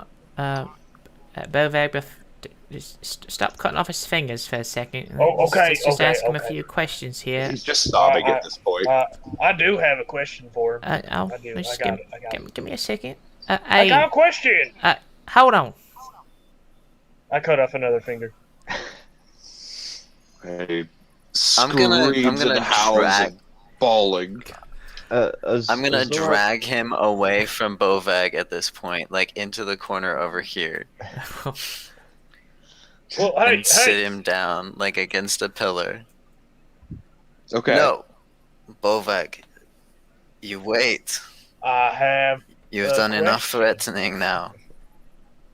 I have a And then, question. what is your question? I will ask him. I want to know what Okay, they were ask trying your to bring question, through. but stop. I want to know what they were trying to bring through this portal. That's what I want to know. This is a good question. I know. What were you trying to bring? Does he actually drag him all the way over there? You're wanting to. Yeah, I'm sorry. I didn't move him also, but yeah, if you're wanting to drag him past, I'll let you do that, unless anyone is going to try and stop him. No. I'm just gonna walk with him. I am a I'm on the man wrong layer. That's of why I'm having my trouble. word. Hey, I'll just take him like right here. Yeah. Bovag, you know I can do the talking, right? Just chill. Well, Chill. you chill. Hey, I'm gonna go talk to this guy. All right. He is just sobbing in pain, and he is he's looking very rough. Even with the little heal, he's just not having a good time. Azora, after putting the Well, he's- stone in her bag, she's gonna use her healer's kit to like wrap up his fingers or what's left. I only cut Yeah, off 3. did you cut them all off of one hand? Because you cut off 5 fingers. I cut off 3. 3. I cut off both thumbs and the middle finger on his right hand. So it looks like the reverse chakra. Mm-hmm. Hey, am I on his eye level already? I mean, he's sitting down. Like you're just over his eye level, but yeah, you're close. I'm 2'9". So if him sitting down, Yeah, I I'm guess already you look would. at him. Yeah, I guess you would be about his height, or yeah, his eye level then. All right. Yeah. Hey, is he still sobbing? Yeah, he's just not very cooperative at the moment. I- He's just Well, I what just- you crying for? I just gave him a light smack on the face. Hey, mister. Hey, look at me. yeah. Hey, what's your name, man?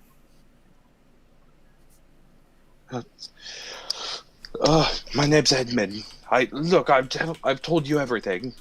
I told you the truth, at least. Who? I'm not lying. I Listen, just want to get out of we- here alive. we understand, you know. Ragnar said that you'd stay alive.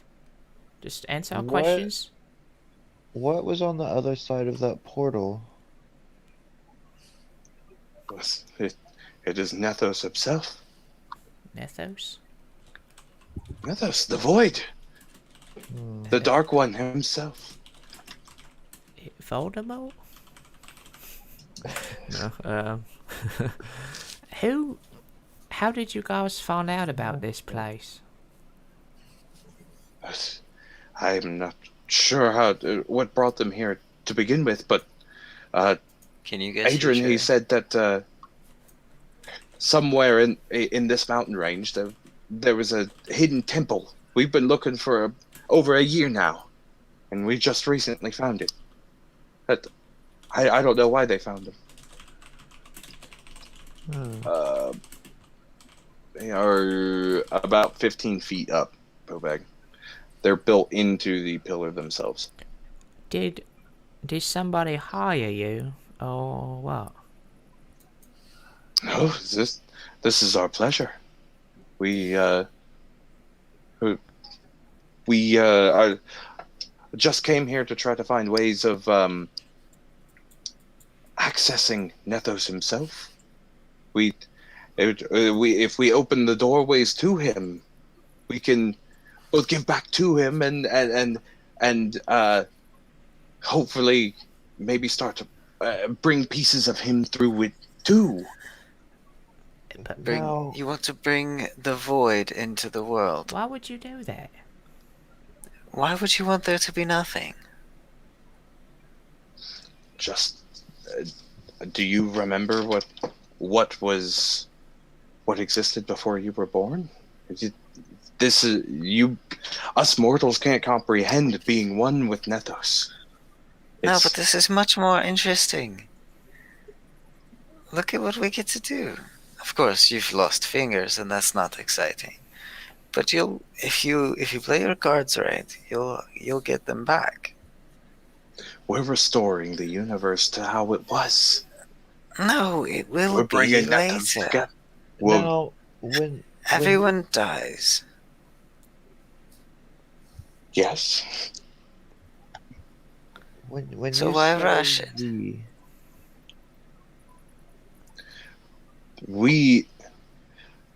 He has not been whole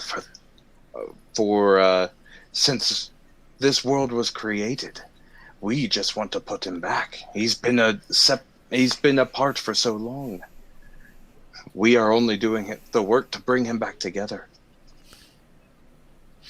You keep saying we. Do you mean them? And she points to all the dead bodies. Do you mean them, or are there others? He chuckles. He says, "There is much more." Oh, so you're saying we don't need you? Don't jump the gun now. Unless you can picks him find up. others. Bovag's going to pick him up and stuff him into the fire. God damn it. That'd be a little bit. You said there were holes in the side of the pillars that let the light out. But we're talking about 5-foot wide pillars, and there's like, I don't know, holes this big. Oh, I just want to where get the his head in there. torch. Yeah, you could. I mean, yeah, Oh, you well. could probably do that. I guess. Yeah, that's what I want. Okay. So stuff him in. Well, see, but you're still 8 foot, even with raising him. I don't know. I don't know if you could completely reach a 15-foot hole of this Just pillar. mercy stab him. Bovag's trying to shove his head I into thought the you said there were pillar. holes in the side as well to let the light out. Is what I was trying to go for, not the top. No, yeah, there are holes in the side, but the pillars go all the way to the 50-foot ceiling. These holes for the torches are about 15 feet off the ground. That's all. Yeah. Gosh. Never mind. I won't do that. Bovag, he could still answer questions. Yeah, I feel like there's more to unravel here. What And more is there we to could unravel? Possibly what, sell him. What about Will? All right. Admittedly, we will. I'm gonna have to hop off in the Exactly, next send him minute, to them. so we'll. Bovag You- smashes his skull against Are you the pillar. asking him about Will? Yeah, I'm asking about Will. Do you And know? Bovag, are you going to smash his skull? Bovag, you better fucking Mhm. quit real quick. Yep. Okay, make your attack. Just do a add your strength and proficiency modifier, and we'll just do it that way. I'm great weapon mastering with them all. Oh, okay. Oh, okay, gotcha. Recklessly. If you guys want to stop him, you can. 21. Azor Good cast luck. Understep with the with the cultist. Understand? Too late. I already did it. Damn it. 24 damage.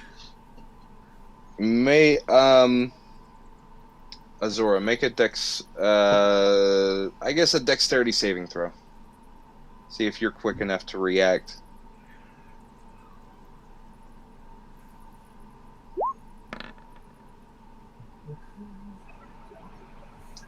$14. 14. No, that's not enough. And Bovag hits him. He now Oops, slipped. he's not dead, but he's on the cusp. You said he was looking rough. Well, I attack again. Bovag, quit! God damn Natural it! 20. I wanna hit Bovag with Gust. It's too late. It'll push him back 10 feet. It's too late. Let it happen. I'll give you 38 also, points of damage. Can I? Ragnar, Can you I- also get your dex save to see if you can try to react. Yeah, on the but I got second hit. natural 20. So, I mean, Can I try to stop Bovag's swing? Did she at Yeah. least get her thunder step off before his Go ahead. second attack? Well, yeah, if you're still going through and trying to do it, then yeah, Azora could definitely get that If thunder he step before wasn't the second dead. hit. No, it didn't kill him, but boy, he was fucked up. Yeah, Because so she technically, goes this guy in. has not taken any damage the entire fight until you started, until Bovag started hurting him. So he was barely hanging in there. So if you still want a thunder step, you can. Bovag. What if I he? already did it. What if he knows I something hit about it. Will, dude? I already hit him. It's over. Yeah, no, Bovag's going for the second attack. It's and if no, I tried to strength I'm- save, but it I'm was letting only 18. I got a nat 20 on that attack. He's dead. Well, I got a 24 or a 23 to hit you with the gust as you were trying to hit him with that second hit. I mean, regardless, still Azora was definitely going to do the thunder step, and it didn't take the first hit, but she didn't get to him in time. Yeah, But then, yeah, she would still definitely would have done it after that. And if Azora is going to stick with the thunder step, then it takes before the second hit. So She 3d10 damage. Thunder step should work. Yeah, and so what do? We well, no, So we all take damage. That's That's a cool. yeah. Mm-hmm. no, we do a con 15. Yep, con 15, and then you take damage. Maybe. Oh nope, it's half as much on a success.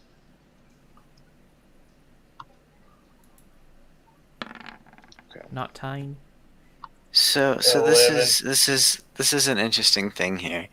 I have proficiency in con save, so I get advantage, right? Mm-hmm. But No, then I You also don't get have the. advantage. No, it's, You just add your proficiency bonus to it. Oh, okay. All right. Well, yeah, that's my. I got a 6. Okay. 11. So since I saved, I take what? Half. So So 7. 5. I got a 7. Yeah, we round down. 5, and then if you didn't, you take the full 11. And yeah, where did you move to? She went down to Oh, the there you go. hallway. Yeah. Okay. It's only 30 feet, though, right? It's 90. Yeah, it can go. Oh, I thought it was anywhere you could see. It's a 90-foot range. Mm-hmm. Huh.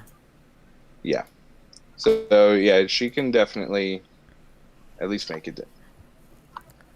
Yeah, isn't it still where you see though? Yes. The bag's taken off. Bovag. He wants Whoa, oh my god. What if he He knows wants something them. about Will, Bovag? Yeah. No. So you guys can Thunder. make it. All right. I am actually so from the time of you thunder stepping this cultist Do we away. need to roll initiative against each other? That's if we're gonna keep going with it, then definitely. But we're gonna go ahead and just call Bovag, it. stop! We're just gonna go ahead and call the session No, released for now. No. You Yeah, hurt me. You don't get to tell me what to do anymore, Zura. Ooh. All right, but we'll go ahead and just pause this encounter until next time, and see how you guys handle Bovag. Yeah, you XP. guys all officially get. The real raid boss. Look at that right there. I believe it is 2,200 experience. 2200. Yeah. Mm-hmm. Good. Alright, level 7. Oh shit.